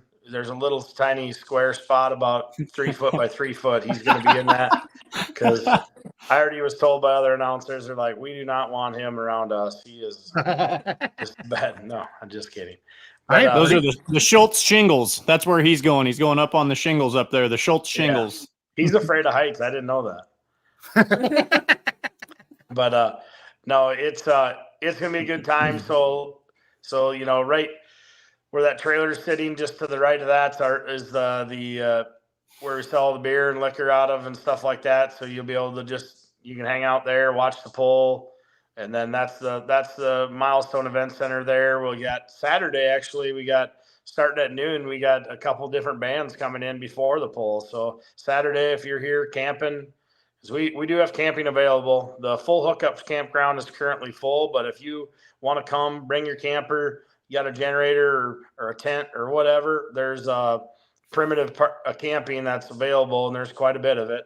So come on out, and you guys can camp and have fun. Like I said, at noon on Saturday, we're going to start partying the Milestone with some bands and having some cocktails, and the pullers will all be in the Milestone at noon for lunch. So, and fans are welcome for that too. I believe it's $10 for fans to eat the lunch. The pullers, it's free with your hot pit pass. But yeah, we're really excited about it. And this track is, Jason's pulled on it. It's a power track. It's a good track. You won't have to worry about dust flying on this track. It's going to be Jim Miller will be here tomorrow already, working this track. He'll start digging that winter rye up that we got there, and just going to town on it. I think last year he had 9 different tractors with different kind of tillage and equipment that we've pulled in for him that he likes, and he just does a phenomenal job of that track. Puts a lot of moisture in it. And it'll take some power. Jason came there once and pulled with his 4.1, and it was a funny story because he's like, well, I don't know, RG, what should I do? Like, is it a good track or how much? And I was like, you're going to need your weight up, Jason. Put some weight up. And he's like, I didn't okay. listen. He didn't listen. He stood right on the wheelie bars, and he's like, oh, man, his eyes are real big. He was scared. He hasn't drove a tractor since then, I don't think. Well, no, he did once, then he blew it apart. But yeah. Dan Mayer just texted me. He says Bowling Green 2021. They had 20 on Friday night. So he would have the answer. We need 3 more mods so RJ can set the modified record. So it's all good. Yeah. So it's just, and that's pretty cool. So I'll get on the horn maybe tomorrow. I can see what I can buy. So, yeah. But and that just shows we like to have fun here. It's a good time. All our pits is open, so where the haulers are all parked. Fans, you guys can come early on Friday, Saturday, and walk around the pits, talk to the pullers. Maybe buy a T-shirt if they got them available or whatever. And yeah, what's he giggling at over there, Hope? Like he's just whispering in your ear. I can hear him. No, it's our this is my production. This is Kenzie. You can't tell. Oh, Kenzie, I can't tell. No, you're really small in the corner of my screen. So. There's Kenzie. Oh, hey, Kenzie. Sorry, geez, don't hate me next time when I see you. You've been called worse than Hope before. Yes. Yeah, I would say so. So she hangs out with you. Yeah, like Megan. Kurt Van Beek calls you all the time. Yeah, Kurt Van Beek always calls her Megan. RJ, it's funny. Well, I guess it is what it is. It could be worse. It could be worse. Yeah, you could be called Jason's daughter or something like that. So that'd be terrible. I've been called his wife. She gets that. She gets daughter. A lot of it. A lot. I was gonna say she doesn't get wife. Let's be honest. So I did at Benson on Saturday. I did. Well, that's because we're out in the South, and that's normal. Yeah, that's appropriate.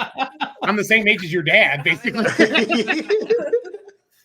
I love messing with those tech officials down there. Y'all, they talk like this, and I go, "How can y'all just?" No, I just love messing with them. It's so this guy wants to shout out. Couple of them guys are pretty big, Jason. I don't know if you should probably watch yourself a little bit. Well, I told them I could outrun them, but they said their desire to kill me would outweigh my running or something like that. So. No, at least they didn't tell you they had a bullet. The bullet would definitely find you or something. No, it's funny. We're really excited about this poll. If you can't make it out, obviously, Full Poll Live is doing our live stream. Go to Full Poll Live, get on there and buy the live stream. I think it's $39.99 a month. Yeah, $39.99 a month or $25 a session. So you're better off just getting the monthly and then go back and watch Benson and watch Toma and Hutch and the rest of them. So, but it's going to be a great time. I'm excited. Yeah. We had our production call with RJ this morning, and RJ asked us to put on the Roku TVs in the VIP tent, the Raider tent, as well as in Milestone. So if you want to go have some vodkas and some Tito's and lemonades and just watch the poll from there, we're going to have the live stream on there as well for you inside Milestone. Yeah. So that's going to be fun to do that, RJ, so people don't miss anything. So it's just going to be a good time because you might get somebody that's like, you know what, I just want to get off my feet. I want to go in there and sit in the air condition if it's warm or the heat if it's cooler, and you can see it there and listen to the noise yet, and it'll be fun. I mean, there's going to be after it's over, we're going to have the milestone open till 2. We're going to have the music blaring. It's going to be fun. And that's what we're doing this for. We're doing this just merely to entertain everybody and just show everyone the sport we love. We put a lot into this. I've been pulling my whole life. Clearly my dad was, just talking about his truck 41 years ago, won a Grand National pull, and I won one with it last Friday. So, I mean, this is what we know and what we've been doing our whole lives, and it's going to be fun. That's why we built this track right here at our facility, is to bring everyone to our small little town of Farley. It's 2,500 people. It's a small town. It's a great town, very clean, very, very nice town. We're 7 miles from the Field of Dreams. If you want to come over, you can go check out the Field of Dreams in Dyersville. You can go check out the Toy Show Museum in Dyersville that, just missed the toy show. I think that was 2 weeks ago. Jason was down there. He has a lot of toys, But at least their tractors, though. His dad told me for a long time that he couldn't get them off the Barbies. That was tough. Is what Mike was telling me. It was a tough deal. He was buying them Barbie dolls for a long time, and then finally got them switched over. Luckily, solid. Thanks, RJ. Appreciate that. Better late than never. Yep. I'm 48 now. I'm growing up. So yeah. I thought he said that was when you were 30, though. Yeah, well, I'm a late bloomer, RJ. I'm a late bloomer. Again, if you're just joining us, we're live with RJ Simon. Obviously, an awesome puller and competitor and a great promoter as well. Coming up this Friday and Saturday at the 300 Raceway, the Farley Nationals starts at 6:30 on Friday. We're not going anywhere, but I'm just we got more people coming on to the show now. I just went live on the NTPA page as well, so we're getting kind of a new audience coming in, and I just wanted to kind of refresh everything with everybody. Yeah. RJ, what year did you guys buy the racetrack? Oh, well, I think it was about 7 years ago, roughly. I can't remember the exact time. It was probably 17, 18. And then my dad had bought it with 2 other partners, one of them being Jason Round, and they were all in it together. And they ran it, I believe, for 2, maybe 3 years together. And then my father had bought the partners out, and we owned it solely now for, I believe, 4 or 5. Are we going to see Jason Round, the National Farm Machinery Show champion, make his debut in 2024 outside? Or? Oh yeah, he's on the list. He'll be here. He's actually a great friend of ours, and he's actually been, him and his construction crew been thrashing real hard on all that, the project to get the asphalt ready and everything. So he's been out there all weekends. He's been putting in a lot of time himself. So he loves this place just as much as we do. The racetrack means a lot to him as well. And he obviously has the dirt cars yet and still races a little bit here and there. And your racing means a lot to him, and pulling. He's having a lot of fun tractor pulling too. And yeah, he's planning on having 3 tractors here. I'm not sure what he's driving or what. I know he'll be driving bootlegger. That's a given, but I'm sure he'll also have his 50-20 here. And I don't know. They're all numbers, so I can't remember. I don't know the names. So they're just, be nice if somebody could name his tractors, but we threw like 50 suggestions to him, and he just kept saying about a month ago. 8370R, and he was very satisfied with 8370R. About a month ago, he texted me. He's like, Schultz, where's all the names of all those tractors from that podcast that night? We emailed him, and I'm sure it's still in his email box. Vorwald said he never checks his emails anyway. So he always texts you back like 3 days later. So it's all good. But I put him on the 7-day plan. So it's all good. Yeah. So he's he'll be there with 3. And then, yeah, I mean, it's going to be a lot of fun. I'm hoping Shelton's are there with 2. I talked to Grayson today. I was trying to twist his arm to make sure he brings 2 all the way up here and doesn't just bring 1. I told him that's a waste of a trip. Only it's 1 tractor. So why would you ever go to a pull with less than 4, 5, 6 vehicles? Yeah, it seems ridiculous. That's why I don't know how Jason Schultz has only got 1 diesel. Yeah, what a punk. I caught what you said earlier. You said you've got 18 modifieds. Like, if I get on the phone, I could probably buy 2 more by Friday, so that way we could have 20. So, Brian Daly, RJ, will the beer be as cold as it was last year? Brian Daly wants to know, RJ. Yeah, we've got a reefer trailer. We're gonna have beer in it, and we'll have the trailer. We'll have the trailer for sure. nice and cold, and we'll have I don't know what Brian's even asking. That he could find cold beer in a desert. I mean, so he's in charge of our ice. He's in charge of our ice on all of our pro stocks. He always finds the coldest ice out of anybody. Brian's my first cousin. He goes with us a lot, helps us out. So cool. He's also my banker too. So that's a good person to have around. Yeah. That's why he started watching when he heard I'm gonna buy a couple more mods for the weekend. Yeah. I already texted him real quick there and asked him if he had the funds to make it work. Extend my line of credit, please. Yeah. Well, I know you've seen the drivers. I just don't know anyone else that does home loans. So yeah, I mean, I'm the best. I'm the best there ever was. No, I didn't know anyone else. Just Brian's the only one I know that does home loans. Oh, yeah. No, I know a guy as well, but he's not that good. He's always messing around tractor pulling. So sounds like he lost all his teeth on that. I seen one picture of him somewhere on the side of a trailer. The poor guy was missing his teeth. Looked a little homely. Brian's cocking off now. Just a few more home loans. I like that, Brian. We'll compare stats this weekend, buddy. We'll compare stats. I'll show him my pipeline. that's mortgage loan officer talk show you talk about your pipeline. Cody. RJ, do you have a dedicated mechanic or mechanics do the maintenance on all the pulling engines? I know they can be a lot to take care of, but with that many vehicles and engine, how does it all get done? Most of the time we run them all year and don't look at them. I'm just kidding. Yeah, no, there's a great crew. Brad Walkup's our crew chief. He goes with us all the time. Then Mike Mullins has came on board last few months. He's been great. He's really worked his tail off and fit right in with us, and he's having a good time, I believe. And then Steve Olson still comes around every day, and he's been with my father since he started all this. He was probably with my dad 41 years ago at that last Grand National win. There's no doubt. That's the guy we need to talk to, Jason. Now I'm thinking about that. I know it'd be a good one to get on here. We get Steve down to that pre-interview.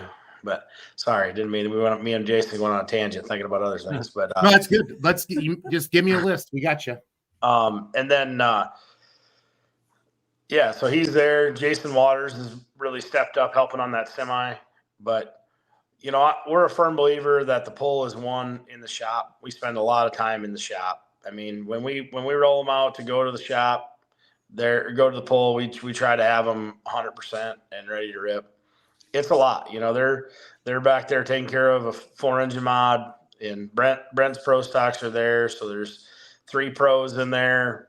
There's twin engine mod, 3 2-wheel drives, and the semi. The 4-wheel drive, actually, DJ Sullivan primarily handles that up there at DJ Repair. He pretty much handles that. And they have another 4-wheel drive. They're debuting that this weekend. I'm pretty excited about that. The borrowed parts. That's been primarily always a super stock truck the last how long, and I finally got them talked over to making it into a full-blown super mod, and they bought a 650 Sunnies from Tom Corsa, and yeah, we're pretty stoked to see that thing run, and not sure if Stacy will be driving it or Kyle, but maybe they'll do a coin flip for it. I'm not sure. We'll find out. So. That's fun. But, if you just joined us, RJ Simon, promoter, him and his brother and their family, the whole entire family put on the Farley Nationals this Friday and Saturday at the Raceway there. Marty Wilson jumping in. RJ and Brandon and their entire crew will put on a top-notch event.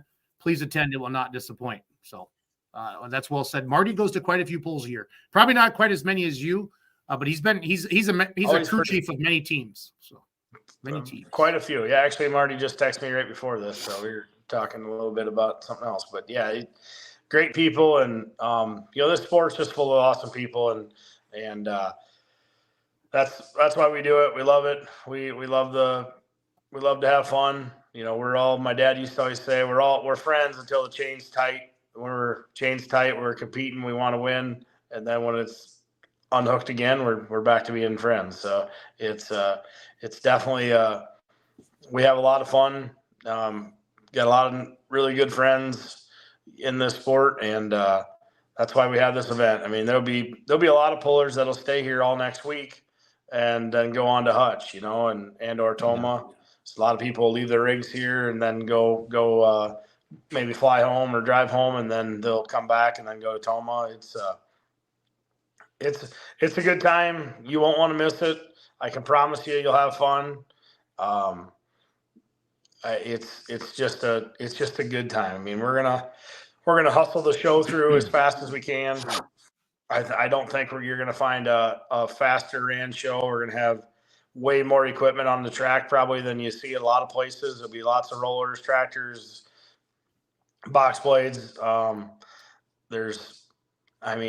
Jim Miller will bring his tractor out with the belly blade on it. And there's actually another tractor that's coming out with the belly blade on it too. So we'll have two of them. So they really make the show move pretty fast. Yes, they do.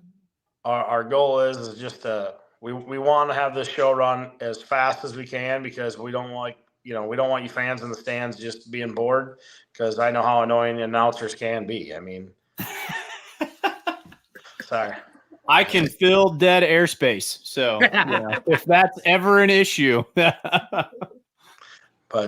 no, the biggest thing for me is I just love a fast run show. When I'm watching it, I like it just bang, bang, bang. I don't like it sitting around with nothing to do, waiting for, another vehicle to come up. If a guy's dragging his feet, that upsets me. We come out to.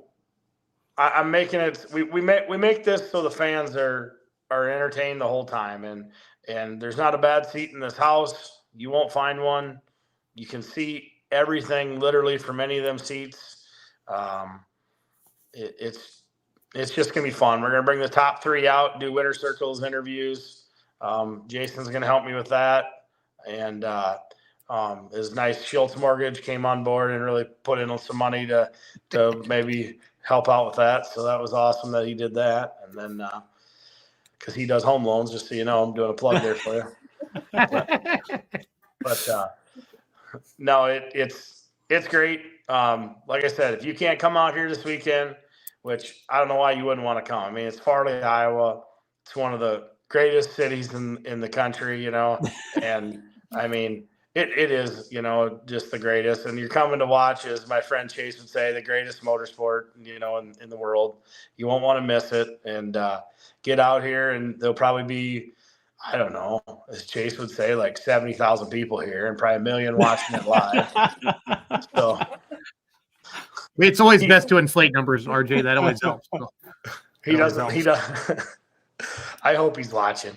I really do. I haven't got any text messages from him yet, so I'll darn see. It. But no, I'm just super excited. If you can't be here this weekend to Farley, go on Full Pull Live, watch it there, support them, what they're doing for pulling. Also, if you are coming, you need hotels or something. Dubuque has got a lot of hotels. You will not have a problem finding a room. If you get looking now, I mean, I don't even know how many hotels are in Dubuque, but there's a lot. And then if you want somewhere to hang out during the day or something, there's a brewery in Dyersville that Jason gives. I think, what'd you say, Jason, half off coupons you're giving for your family members? Yeah, over there at do they call that 7 Hills East, or what do they call that? I don't even know. Be West, ain't it? 7 Hills West. Yeah, West. Yep. 7 Hills West. Yep. It's the old bowling alley, RJ. Yep. I mean, there's cool things in Dyersville. There's a brewery there. You got, there's just some neat things to do around. Don't be afraid to come out and adventure around Dubuque and whatnot during the day, and have a great time at the pull. I mean, the pull is going to be fun. I mean, there's not going to be, there'll be activities for kids. Jason, I think, is probably going to be in the pedal pull. I think, ain't you, Jason? I mean, yeah, absolutely. Whatever you need, RJ. So, once he sets his Barbies down. Well, yeah, like I said, his dad said he finally gave them up after some. It was. I forget how much money Mike said he spent in counseling, but it was expensive. That's all I know. He had to sell his pulling tractor to pay for my counseling. Exactly. I think that's what he said. I believe that's what he said. That's why you can only ever afford an Alice Chalmers pulling tractor. You could never buy anything else. Yep, because my son plays Barbies. So. Yeah. No, hey RJ, we got to keep going because our the audience just keeps getting bigger and bigger, and I'm guessing it's not because of me or Mike or Mackenzie. It's got to be because of you. So, the other mortgage lenders checking back in. Live music Saturday afternoon at the Milestone. I am in. So, I'm worried about Brian starting at noon. and making it to the pole. I mean, but maybe we'll be fine. I mean, is he related to John Daly by any chance, Brian? Yeah, he's a hell of a golfer. Yeah, he's a hell of a golfer. Yeah, that's our cousin too. Yeah, he might even, who knows, he could make an appearance. He could be there. John Daly. You don't know. That would be about as American as it gets. It just depends what's going on. He's got a busy schedule. We do have a helicopter pad. He could blaze in at any moment. So you never know. So smoking a cigarette, drinking a Diet Coke with rum in it, and with his 9-iron on with this. Yeah, I'm pretty sure I'm going to start smoking as I leave the line with that semi. I'm going to flick my butt out right as I leave, because I think that's what you got to do with the semi. Yes. So I might try it this weekend. So RJ, have you ever pulled in with the Battle of the Bluegrass down in Kentucky and Tennessee in that area? No, I have not. No, that's a little too far south for me. I get a little nervous when I get down there. So no, I just never been down that way. I mean, I've been down there. There's been a few. I went to Kentucky before with back at PPL, had it in Franklin that time at the TS deal. I went to that once, but no, never pulled the Battle of Bluegrass. None of that stuff. No, I've been primarily just around. If I haven't been on the Grand National or PPL side, I mean, I've dabbled on a little ITPA Outlaw, but no, nothing down there ever. So. Jared Hudson, howdy from the Race Safe Fuel Arrestor. What the hell does that mean, RJ? Do you recognize that name? Jared Hudson. Some people just drink and type in the comments too. So I mean, these people are not verified, RJ. Anybody? It's all good. No, I don't. I'm not sure. I know so many people. I'm terrible with names sometimes, so I apologize. But no, it's going to be a good time. Come on out. I mean, there's a great chance of us, partying very late into the night. We got to shut the bar down at 2, but I'm sure we'll find a trailer or another place to party at. Come over here to the campground and hang out by all the campers. That usually gets a little rowdy. So, RJ, do you plan on pulling in Monticello? I usually always do go to Monticello, but this year it's not NTPA. It's a Western Series, I believe, this year. Yeah, I think they're co-sanctioned with Badger State. Yeah. But didn't they used to have ACI during the day and NTPA, like Region 3 at night or Region 5?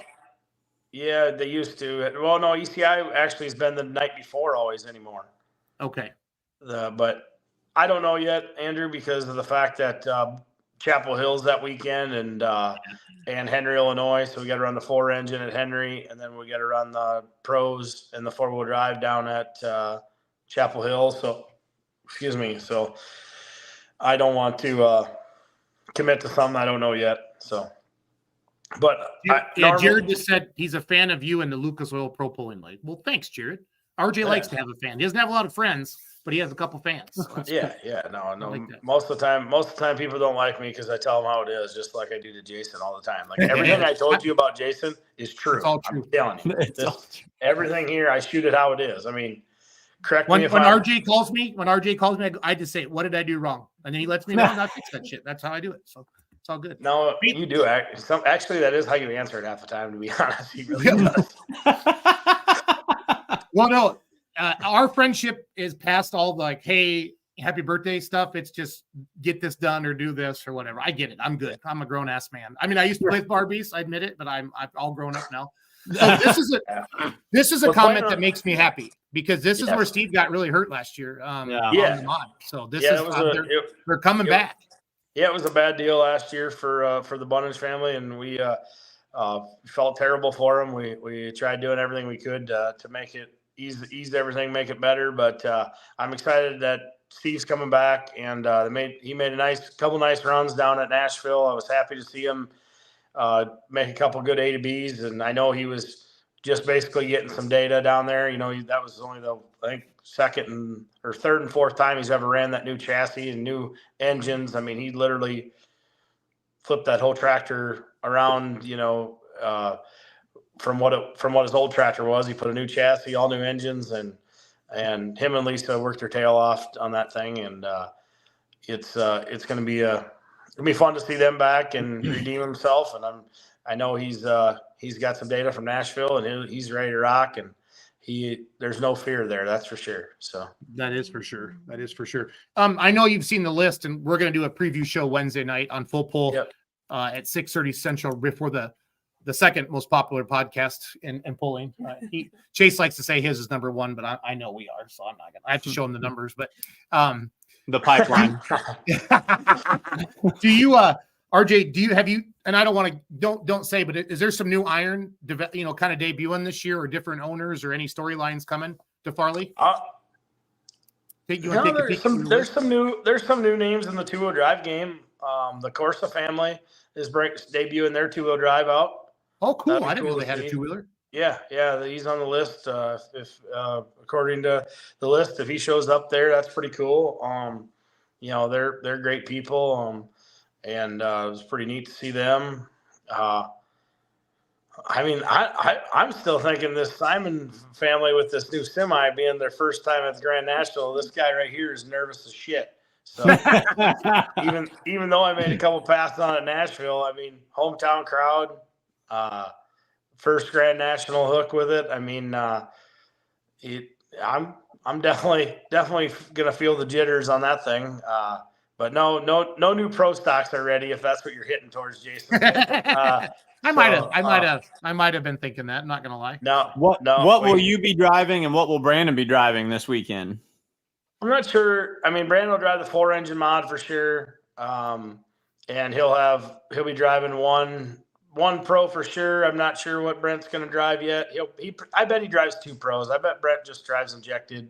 I'm guessing it's all, whatever Brent wants to drive on that end, and then I haven't made up my mind yet on the 4-wheel drive if I'll drive that or let Kyle drive it or Sullivan, or if and then the 2-wheel drives, I have no idea yet if I'm going to run them all or if I'll have some of the other teammates run them. Honestly, it's kind of the last thing we really think about. It's just kind of, I don't know, fly by the seat of your pants type of deal. So, but Brandon, I'm sure he won't drive a 2-wheeler. He's usually not a 2-wheel drive guy, and I know he doesn't really have interest in that 4-wheel drive as far as driving wise. But I'll definitely be wheeling the semi. I'm pretty excited about that thing. I'm nervous, but it's fun, and I'm stoked about that to have semis here. And that's probably what it'll be. I know that's not a full answer what you're wanting to hear, but no, I'm just it's good insider information, and it's fun to see how that works and how you guys arrive at that, and kind of fun to hear that the semi will have you in it, and Brandon's going to stay on the modified, so that'll be cool. Yeah. And as far as the favorite class I pulled in, I said it after we won that 4-wheel drive class on Friday there, and Brad come up just grinning ear to ear, and he was just like, that was awesome. And I'm like, yeah, that was cool. That was so much fun, and I'm just when you're winning, it doesn't matter what class you're in, it's fun, and that it's your favorite class when you're winning. It's just they're all different rides. They all drive different. You drive a 4-wheel drive way different than you drive a 2-wheeler, or way different than I jumped from a twin engine mod and basically went from 0 to nothing wide open with the throttle to a 4-wheel drive that you got to slip the clutch on to a pro stock that you're trying to build boost with. It's a lot to think about in your head, what you're doing different. Switches are all different. But I'm a halfway decent multitasker and figuring it out and on my feet. Jason would be lost if he had to try to do anything different in his life. He's just one thing at once. He's good, Wouldn't you, Jason? Yeah, I am truly amazed on your ability just to jump in different machines and do as well as you can. So I'm ready for you to get on that diesel super and not be so scared in life. I'm not scared. I want to focus on Full Pull Live and Outlaw TV, and it's hard to do both. You know that. So I want to be I want to get good at that, and then I'll drive my tractor. And I want my dad RJ gave me my pull-in, and he paid for it back in the day. It's my turn to repay him. And we've always wanted a diesel super, and we tried it with that Agco, and that thing was a piece of crap. And we bought a good one, and I'm excited. So Yep. No, I know. I'm just giving you a hard time. Your dad's a great man, and I think it's awesome what you're doing for him, and that just shows how you're raised and the respect you have for your family, and that shows a lot of character in you. And honestly, fans, me and Jason joke back and forth a lot, but really we pick on each other a lot, actually. But we do respect each other a lot, and I respect what he's done for the sport. And but we do it. Let's face it, we give each other a lot of hard time to get you guys to come on here and watch us pick on each other. So it's all good. It's free. Yeah. No, for now. Yeah. Dakota says looking forward to running against you in Toma, Wisconsin, their 4-wheel drive class. So. Yeah, I hope I make it there. They just never debuted know. a new body style, didn't they? The Skuzix boys? I think so. Yeah. I think I saw something on Facebook. Yeah, they had a second gen Dodge that they ran this weekend, I think. Did they? Okay, cool. Yep. This has got to be Keith from Bowling Green. I'm positive it is. For a puller, is multiple days pulls more desirable? Absolutely. Bowling Green. Absolutely. When you go to a 1-day hook, for instance, like us, if we have to drive all the way up to Ohio for a 1-day hook, it is a slap in the face for us because it's a poke. It's a long drive for 1 day. I get it. Some of the fairs only have one night slated for a pull. I get it, but in my opinion, that's why the 1-day pull that's why the region is out there. A 1-day event, in my opinion, should be a region show or state or stuff like that, because the people are usually within a 1 to 2 state region. To drive 8-9 hours for one hook, it's a lot. It really is. It's a lot for anybody. It's a lot for the production team. If full pull's got to come to an event in Ohio for just one night, it's just a lot to do. They have to drag all that out there, and for anybody, Mm-hmm. If you're watching right now, you got questions for RJ or any questions about Farley, we're just having a good old fun conversation here again this Friday, Saturday, 6:30 start time Friday, 6 o'clock start time Saturday. Awesome track. I've heard so many good things. What's he doing? You making fun of me? Yeah.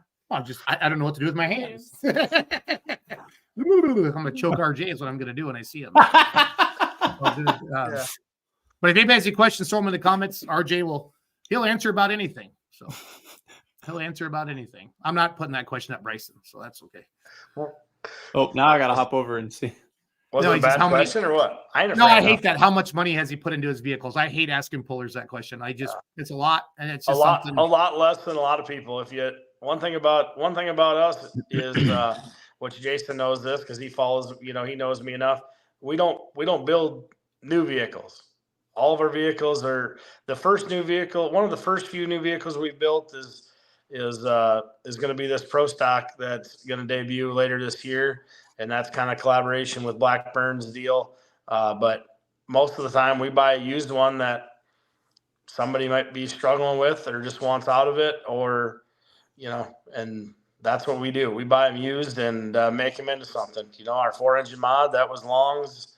They were looking to get out. We bought the whole kit and caboodle and sold everything else off but that. So that's kind of our side gig. We're in the trucking, farming. And then the one thing I love to dabble in is just buying and selling things. And whether it's pulling haulers or pulling vehicles, doesn't matter what it is. I'll most of the time I'll buy it. Modifieds are the toughest thing to buy and sell. That's the only thing I don't. I'm very modifieds, and then I don't know enough about like hot farms or super farms and that kind of stuff. It seems wild, to some of these limited pros or super farms to pay almost $200,000 for it. It's like, wow, what the hell? Seems crazy. So which vehicles in your fleet would you say are like originals? Like what comes to my mind would be the blue 4-wheel drive truck, and then the Simon Says Dodge 2-wheeler. Are those kind of your originals, or are there some others that you would put under that umbrella as well? Those are the 2 originals. And actually, so the 4-wheel drive truck is actually, I don't think I couldn't get a picture to you because I have to pull my phone down. But so the 4-wheel drive truck is obviously one of the originals, and the first 2-wheel drive was originally called the Stampede. It was a Trans Am, and then my dad changed it to the Simon Says. That was his first 2-wheel drive, and actually that body I did Brandon, what's he saying? He usually smokes a cig when he drives a super semi. Yeah, that son of a gun. That's my brother for you. But we could make that. We can make that meme, just so you know. So yeah, okay. Come to Farley and watch RJ drive a semi truck. Okay. So yeah, we got that original body, the Trans Am body, sitting in. Yeah, Dean doesn't know if we're going to do a Camel or a Marlboro yet. Yeah, he's definitely one of the ones kicking behind all this too. So, hey, real quick, is that one of who wasn't Brandon railing on? Oh, Phillips. Yeah. That's about the dual Facebook page. Yeah. But we can't pick on Dean. We give him enough shit for forgetting the suspension, so we can't give him shit about his Facebook. Dean, you had to light it for him. Look. That's awesome. Well, Dean always gives me a good luck squeeze, so that's always helps me out. So that's awesome. That is awesome. But yeah, that transit was just $10 now. Oh, shucks. Let's go pulling after dark. This is the after. This is the. Yeah, where was that picture? Where can we find a picture? Is that like would Dan Mayer have that on his Facebook page? The Stampede? You might. I don't know. It's I literally have the body. I found the body. It's actually sitting in here, and I actually, back then they were short wheelbases, and the motor was set like in the middle of the chassis. Like it would not be, if I built it back today, it wouldn't be compatible at all. But I really want to build it back just to have it, just to be like, all right, I got it. It's rolling. It could hook if I want to hook it, just to say I got it. Cause there's no Trans Ams or like the old funny car bodies like there were back in the day. It's just truck bodies or T-buckets. Yeah. Kind of cookie cutter stuff. So. I've seen pictures of it before. There's a book. My father had a book it was just called like Tractor Pulling, and it was from like the 80s, and it's got a picture of it. It actually had weights that you could hang. It had weights that hung out on the front of the rack. Yeah, I got it here somewhere. I got it. I wish I had that book. We've got several of these old pictures at home. But it was blue and white, wasn't it? Yep, it's still blue and white with the guy. I got my assistant working hard right now to find it. Yeah. The weights hung out in front of the body. I remember seeing pictures of it. And Simon says it's like trucks. Do a Google search on that. Who's in that picture, RJ? That'd be my dad and Steve, and I'm not sure who else it is. Probably one of my uncles or cousins. Yeah. Yeah, we'll get Steve on the pre-show on our countdown to pull time. That'd be fun. Yeah, he loves. So that was the same vehicle, and he switched it to the Dodge, the Dakota body style on top of it.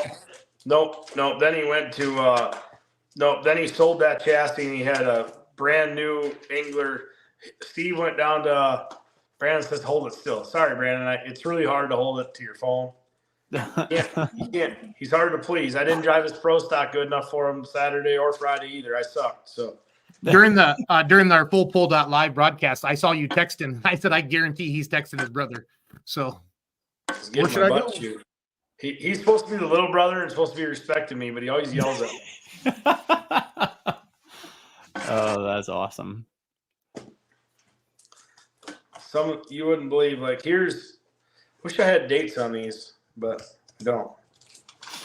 Like this is the picture of the Chevy body getting painted, the one that I had that I just won with last weekend. Oh yeah, I've got a picture on my Facebook of it.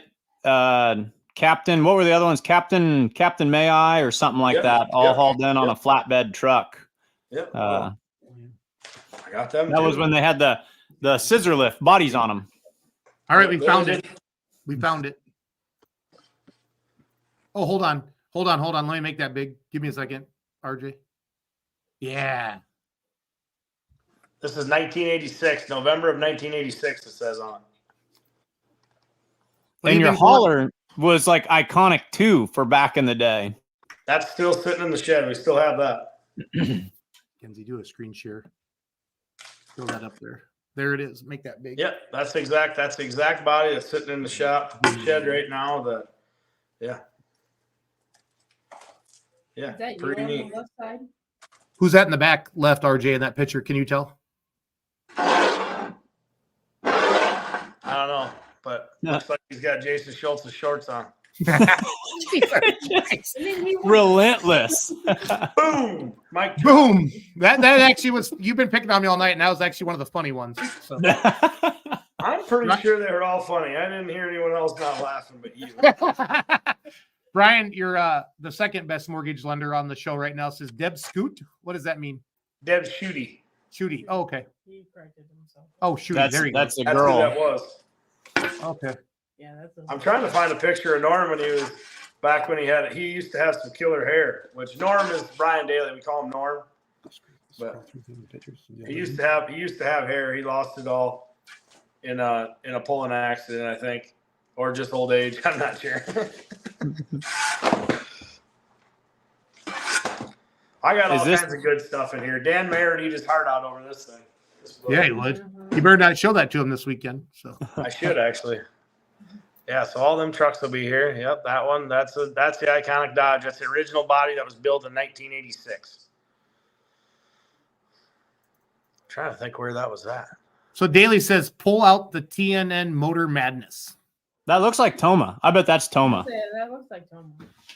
Yeah, that's Toma. But I was trying to figure out whose toter that was, but because I was like, gosh, I know I've owned that toter, but what did Brandon just say about his hair? I'm not sure if he says doing home loans. He lost his hair, I think, and how he lost his hair. Oh, okay. Yeah, that's how I did it, doing home loans. He fat fingered it. Yeah. Yeah, So Jason, Brian says Dusty Roads and my son's Sunny. Jason, is your hair still all original, or did you lose it? Yeah, I'm original. I'm original. I didn't know. I didn't know if those are plugs or not. He's going back to I used to for my Barbie dolls though. I would put plugs on Barbie's hair. So. Yeah. So you remember that show, that Dusty Roads show? Yeah. That was a cool one with my dad. Then he did. There's a segment in there. Where he says, how do you say that? He goes, "Oh, this is our trailer. It's not much, but it's our home away from home." And he opens the door, and it's like, I don't know, a really fancy hotel. I don't remember what it was, but yeah, there's the Sampico bucket. That was a fun truck. Sold that to Russell Phipps. Russell's building a twin engine mod now, isn't he? He's building some kind of modified. I'm not sure what it is, but yeah. Dusty needs to join Full Pull Live. Let's do it. Let's do it, Brian. Set it up. Set it up. Yeah. We're just flipping through some pictures on your Facebook page, Arj. So yeah, I saw that looks like Hillsboro. That's my dad right there driving that one. I can tell by the white helmet. Yes. Oh, cool. That's your son picture. Is that your son taking them pictures there? Yes. Rory? Yep. Oh. That was from 2016. We gave him a camera that weekend and he went to town. So, yep. Brian, this is good. RJ should be on every week. This is great. I think we could, as long as it's after baseball practice, we can do that. So. Yeah, this is a good one. Whoever made this meme, I'd like to know. I think it was Big Rye made this that time. Yeah. It's on Clayton's photo. I don't remember who made it, but yeah, somebody, yeah. I bet, yeah, that's something he would do. RJ, where did my hair go? Farley, Iowa.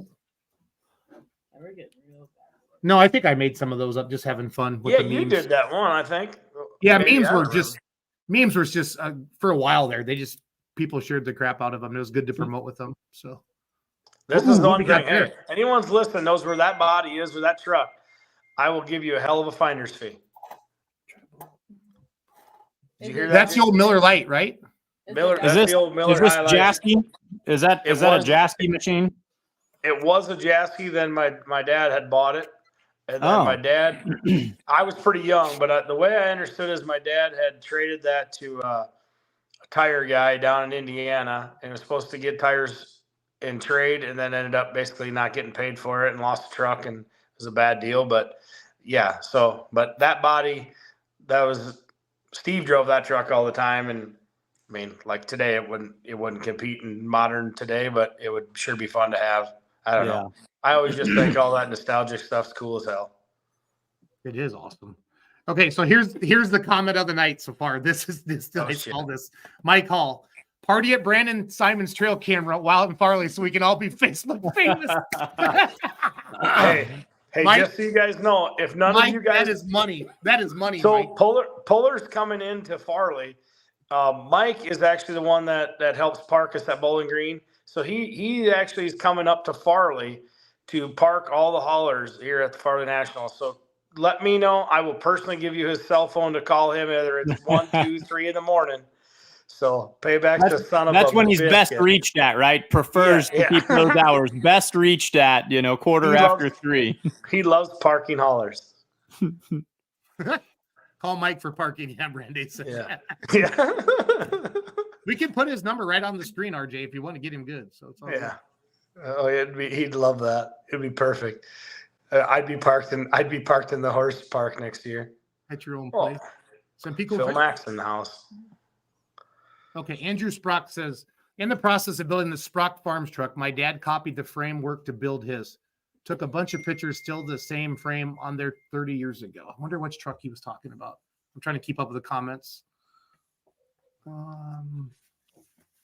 What's that? I'm not sure. That's a two-wheeler from way out west. It's one of those old bucket trucks. I mean, we might have got tagged in it or whatever. That's probably it.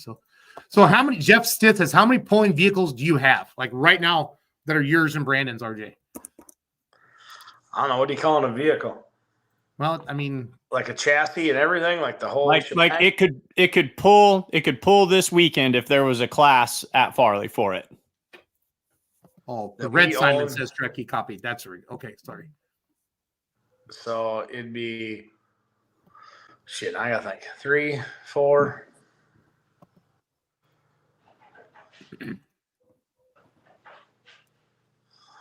It's like 8. Nice.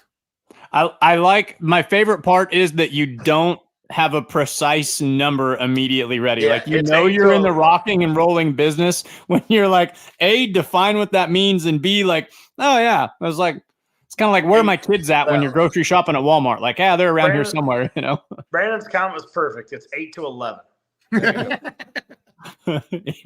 Sounds like a blower size or something like that. And just so you guys know, that's also the hours Jason works, 8 to 11 a.m. 8 a.m. to 11 a.m. Yeah, 8 a.m. to 11 p.m. He's a banker or home loan. He does home loans. 8 a.m. to 11 p.m. So 8 to 11 a.m.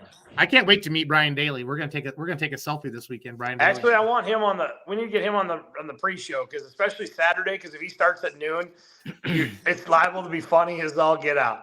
Yep, that's fine. Long as Brandon doesn't say bad things about me on Facebook afterward, that's all I ask. So, well, Brandon won't be watching the live stream, so you should be good. But he really didn't say anything mean.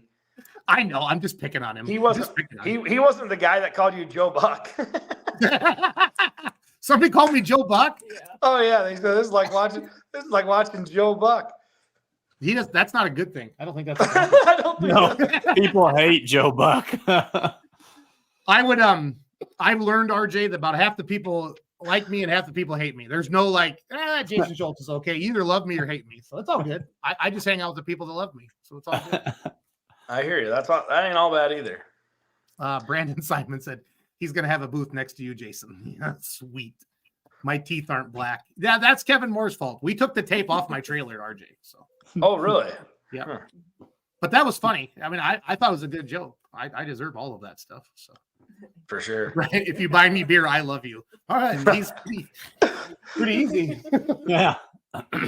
That's what she said. That's what she said. I love it. I love it. So like next year, what do you think the odds if we could get Schultz Mortgage to sponsor the Diesel Super Class? What do you think the odds of that happening and we get that tractor up here next year, Jason? I think pretty I like good. Putting you on the spot here for that sponsorship right in front of all these fans. I think if mortgage rates would drop about 1.5 points, RJ, life would be a lot more fun right now. But yeah, I think if the Diesel Super's got to pull in Farley, I think I could find. Can I make like monthly payments, like installments or something like that? Yeah, just start now and just send them to me now. Friendship dues. What do you need? What do you need for a class sponsor? I mean, I need a lot from you.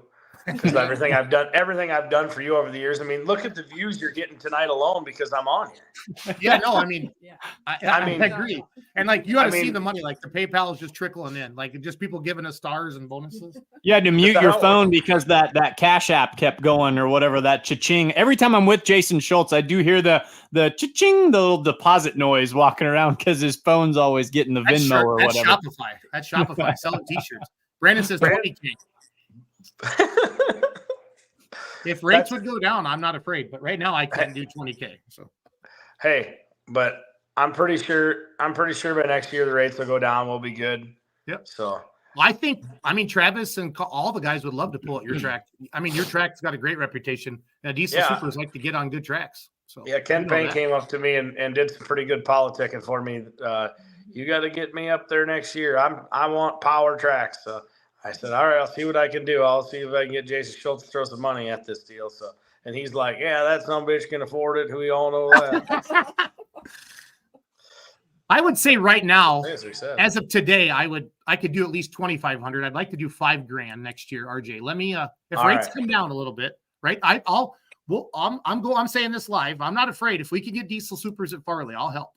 Hey, I'm in. Yeah, no, it'd be something to see your dad be up here in the big state of Iowa, only out a little right around an hour from the old homestead. Yep, he'd love it. Not even 45 minutes, I guess, ain't it? Yeah, no, he can just zoom right up. He could zoom right up. Be pretty neat. Be pretty neat. See if we can get the old Carsons to come up and watch. We get all his old buddies up here. Yeah, the milestone would be jumping that night. That's good for beer sales when my dad and those guys come around. So. Yeah, Jason would definitely have to buy a bigger motorhome. That's for sure. That is for sure. Okay, Cody says I'm clipping this. Please do, Cody. You can call me. I'm not gonna lie to Simon. No, he knows better. Ooh, Aaron Doctor's in. Let's do Diesel Super Stocks and Farley. I like it. All right. My old buddy Aaron's in. I like that. I like it. Pro Polar Tires checking it out. So. Oh yeah. No, it'd be a hoot. No, I want to. Diesel Supers are cool. You know that, and let's get them going again. So I love it. Yeah. Love it. Yeah. That's what was it John Belfast that had the tractor this weekend that had issues? Yes, he walked up to me and goes, "When are you going to get a Diesel Super?" I'm like, never. Yeah. That was after his explosion. He asked me when. I said never. Then he said the right thing. I will. Beans, I know a guy who runs a social media over there at Full Pull. I'm gonna share a clip. I think I can do this without asking Chase. I might get a letter from his attorney. I'll find out later. Here, yeah, Full Pull. If you have any questions for RJ, please jump in. We're promoting Farley for him, helping him out. We want to fill those stands up. RJ, what's the history? So when did you start having pulling in Farley? Was it like 17 and 18? Was it 16? Do you remember? Was it before that? What year did you and me help? We did it. Me and you did one just on our own. That was when we had the two partners on the racetrack. It's kind of a brush pull. Yeah, we kind of did it, but we had a hell of a turnout, and it was actually a good event. Ended up just barely got the what the hell? When did it rain? The second day out? Yeah. Yes. Yeah, first day we got in, and the second day we got a couple classes in, and it just that was on the old track. That was when you're pulled on the racetrack, right? That was actually on the racetrack, and it actually was a good event. I mean, we had a good show, and everything went good. And then we had, I think, a year or two off, and then 2020 was the first year. So this would be the fourth year.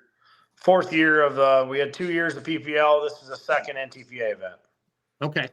We had 2 Pro Pulling League events, and then, so. I put Kent Payne on the profile picture of a Full Pull because of his beat all those Alkies the other night. So. Yeah, he did. Is that because you're a little biased, though, the Diesel Supers, you think? No, I don't think I had anything. I wasn't running a laser, Simon. No, I didn't say that. The picture. The picture. Yeah, I know a guy. I know a guy. He says. Ooh, let's watch the big. Let's watch the big stud. Yeah, let's watch the big stud.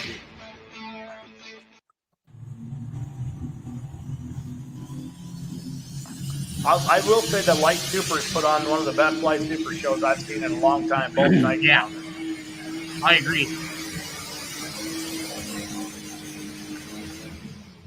That was a fun show to watch.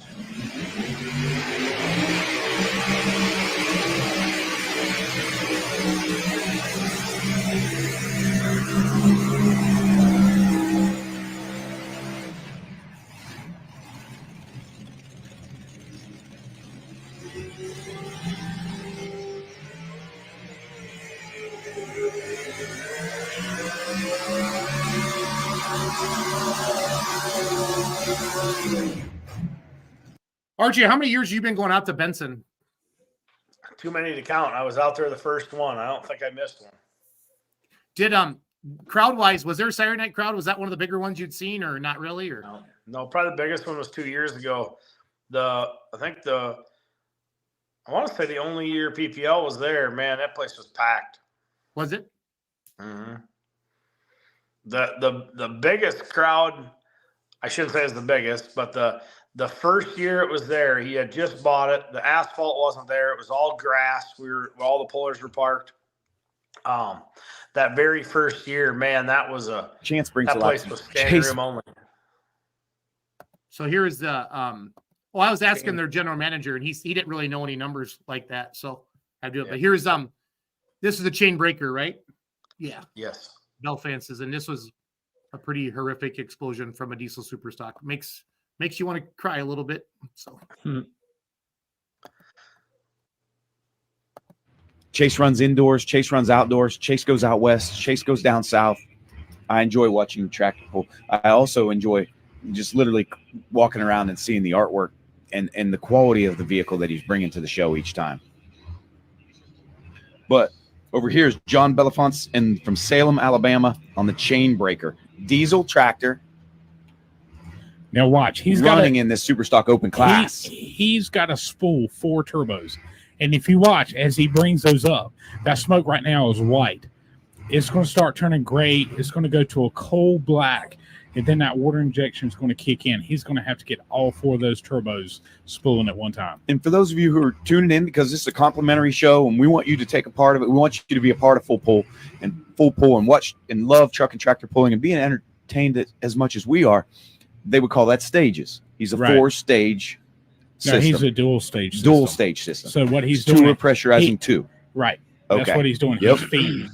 He's feeding 2 smaller turbos and 2 bigger turbos. So it's like the hamster on the wheels got to start spinning the first one. Then the second hamster needs to catch up. That basically and I haven't seen his setup per se, but in a lot of cases you'll have 2 smaller turbos. Look at RJ. Or maybe 3 smaller turbos feeding 1 larger turbo. So that's the way it Did they have to listen kind of to works. these guys It just talk the depends whole on night? what setup they're Holy running. shit. And what they're looking for. Here we go.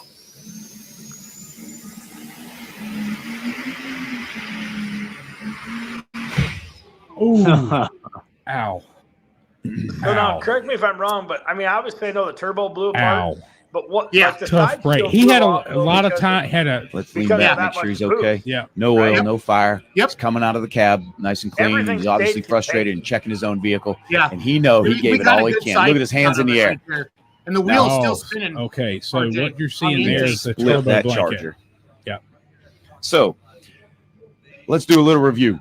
Look at Earlier this year, and you can still see that turbo. compressor side wheel Yeah. still spinning. Intake Scott, side. our camera guy, is an adamant puller, passionate. And then the tech official kicked us out of there, so it's all good. Yeah, that was violent. That one went big boom in a hurry. The one guy seen a comment somewhere. One guy was like, "Oh, you should have, everything didn't stay in there. That's why the side shield." No, really, the side shield just popped off because of the air. Yeah, because all the air had to go out somewhere, and obviously it just basically blew it off like that's all like a big air compressor unloading right there. That's what blew off. Everything stayed in that blanket, everything stayed under the hood. Yeah. Well, when you post something like that, RJ, everybody's got an opinion on it. You know that. Yeah. So, yeah. It's all good. Especially It's all Jason. good. Always has that. Oh, I love it. I love it. Well, RJ, let's put his poster up one more time, Kenzie. And then It's behind your head. No, that's a promo there, smart ass. So let's see here. Rather be a smart ass than a dumbass. Just so we're clear. Get in line, buddy. Get in line. All right, take us through everything, RJ. Put your promoter hat on, sir. All right, yeah. So this Friday night, June 7th, 6:30, be at Farley, 300 Raceway, which is right off of exit 300 on Highway 20. That's why it's 300 Raceway. And then also on Saturday night, 6 p.m., same show. We got Super Farms, Pro Stocks, two-wheel drives, four-wheel drives, super semis, modified tractors. Like I said, 18 modified tractors. That's huge. It's going to be an awesome show. And many pullers, not just, I'm not saying this because it's my track, but a lot of pullers have told me the best outdoor track, hands down, all year long, as far as what kind of power it's going to take. And, it's a clay track. It'll be fun. You'll see a lot of trucks and tractors pick the wrong gear and snuff it, and it's a lot of. We're gonna have fun each night. Saturday we're starting at noon with some bands and the Milestone. Come on out, support that if you want. If you're into that, if you're like having fun, but if you don't like having fun, stay home. But it's a good time. I mean, Raider Implement is presenting this whole deal. They're really helping us out. We're going to have a new 715 quad track there on display as well. So if you're interested in looking at one of them or want to see one of them, that's pretty cool. One of them new tractors. Gate price is $25, I believe. Gosh, I hope so. But yeah, I'm 99% sure. But $25. Kenzie, can you pull up on our Facebook? I'm sure it's on there. I'd appreciate that because you're such a great tech person, way better than Jason. That's why he has you sitting there. That's why he hired me. Exactly, because he sucks. He's a hell of an announcer, though, guys. But he's gonna help. He's gonna help me. He's gonna help me. Stop. Just stop. He's going to help me this weekend when he does the winners interviews. It's going to be funnier than hell because I'm going to bash him really hard when he's standing next to me. He's going to be like, I don't know what to say right now, but this, gosh darn it, why did I sign up for this? It's my job. No, you guys, this is great what you're doing for the sport. I appreciate it. All you fans, come on out, share this video, share our stuff. Jason's been doing great putting it out there on NTPA and Beer Money, and I've been sharing the stuff. Simon Says Motorsports and 300 Raceway, all that shared on your Facebook. Come on out, bring some friends. Yep. It'll be a blast. And then one cool thing we do that's on there, I believe, Kinsey, is I think it's 70 and older. It's free. Yep. That's cool. Got it coming up right now. My dad started that when he bought this place. He really respects his elders and did a great job of that. And he's always been that way. So 70 and old and over, come on in, have fun. That is cool. You deserve it. Yeah. And military veterans, $20, students, 13, 17, $20, 12 and under free. Come on out. Let's pack this place. Let's pack Farley. Let's have fun. Let's watch some awesome pulling. It's been so wet, I think, everywhere around here, at least in the Midwest. I don't know how Wisconsin's been, but at least for us down here, it seems like it rains every day. We have no rain in the forecast after Wednesday. We got beautiful weather.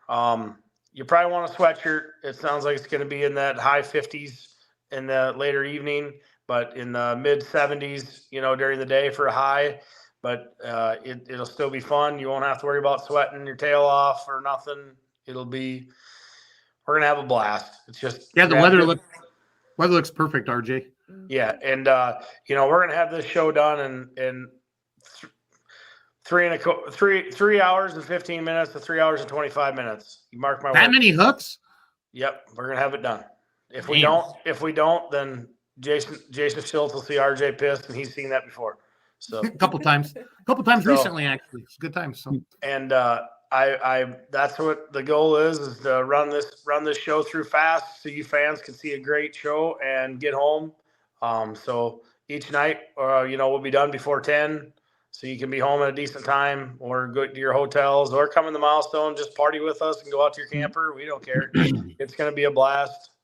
Like I said, open pits, come on out. You can show all your kids the tractors, talk to the drivers, and, don't be afraid to ask, take a picture with them, get their autograph, any of that stuff. I mean, pullers love that stuff. I mean, They do. You don't be afraid of talking to them and asking them questions, Like Jason said, one question though, don't ask how much something costs. That is a monotonous question, honestly, but you can ask it, but I wouldn't do it. Right, Jason? I don't like that question. I mean, that's just my opinion. That's one thing I wouldn't, but if you want to know anything else, how much horsepower, what is under the hood, or what it is. I mean, it's pretty crazy what these machines are doing for horsepower wise out of what they are. I mean, I don't know of any other motorsport in the, out there that's putting this kind of horsepower to the ground. I mean, these 4-engine and 3-engine mods and pro stocks, and I mean, all this stuff is it's pretty crazy what kind of horsepower they're making right now. I mean, the semis, the super farms even. I mean, I'd like to, the super farms classes, they're making some good gains anymore. So yep, they sure are. And I still want to go back to the comment of the night, Mike Hall. I owe you a free T-shirt. That is freaking money. I just love it. Comment of the night. I want to see. But just remember now, Brandon's the sharpshooter too, so he's got a lot of weapons. So the sign that says we'll shoot first and ask questions later. So I would definitely stay off that property. Brandon did say, unless your checkbook is out, then it's different. Laugh out loud. Okay. then you'll see how much stuff costs. Yeah. You can ask how much it costs then, I guess. But we're gonna have a good weekend, a lot of fun. If you got any questions, go on to 300 Raceway. You can message us, or you can call us at 563-744-3620. So, RJ, are you? I think Chuck's being funny. Well, I don't know what he's saying. Are you? Because you're so close. Are you just going to haul him into the infield? No, we just drag him over there, Chuck. Nope, you're all good, buddy. But no, and one thing about our infield, I will just mention to the fans, Tim, you can get my autograph, but it's going to cost you. And you should really change your name to Uno on there. It's for sale, not on sale. Yes, you're right. Norm knows that. So Jason knows that too. I do. That was one of the best things. Text me his number for parking. But please call Mike for parking. Yeah. I love it. No, we definitely want you guys to come out, support this event. It's going to be fun. I mean, Jason Schultz is going to be there, and that's a big deal. I mean, he only comes to the big name events anymore, because he's made so much in this pulling in this beer money thing. Like in Wisconsin, he has his own. I mean, that's why he had to start his own mortgage lending company, because he had so much money. He lends out money to other people.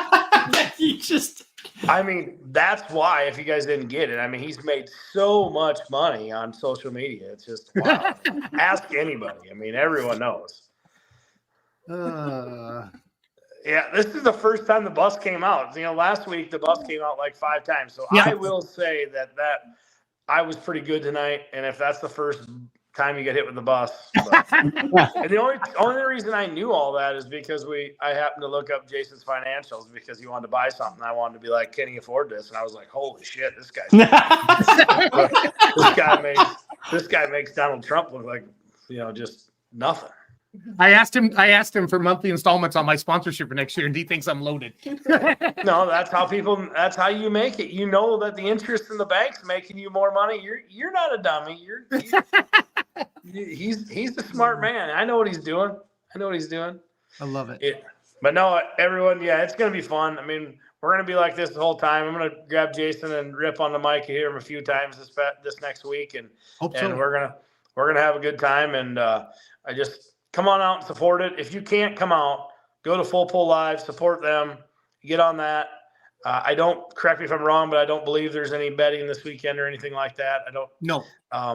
But it'll be real soon. It's real close. In the next couple events, guys, that's going to be live. There's kind of a little bit of a soft launch down in North Carolina and that was kind of cool. So just be prepared. Keep an eye on that. and be ready for that. Chase is doing a lot of cool things with that deal.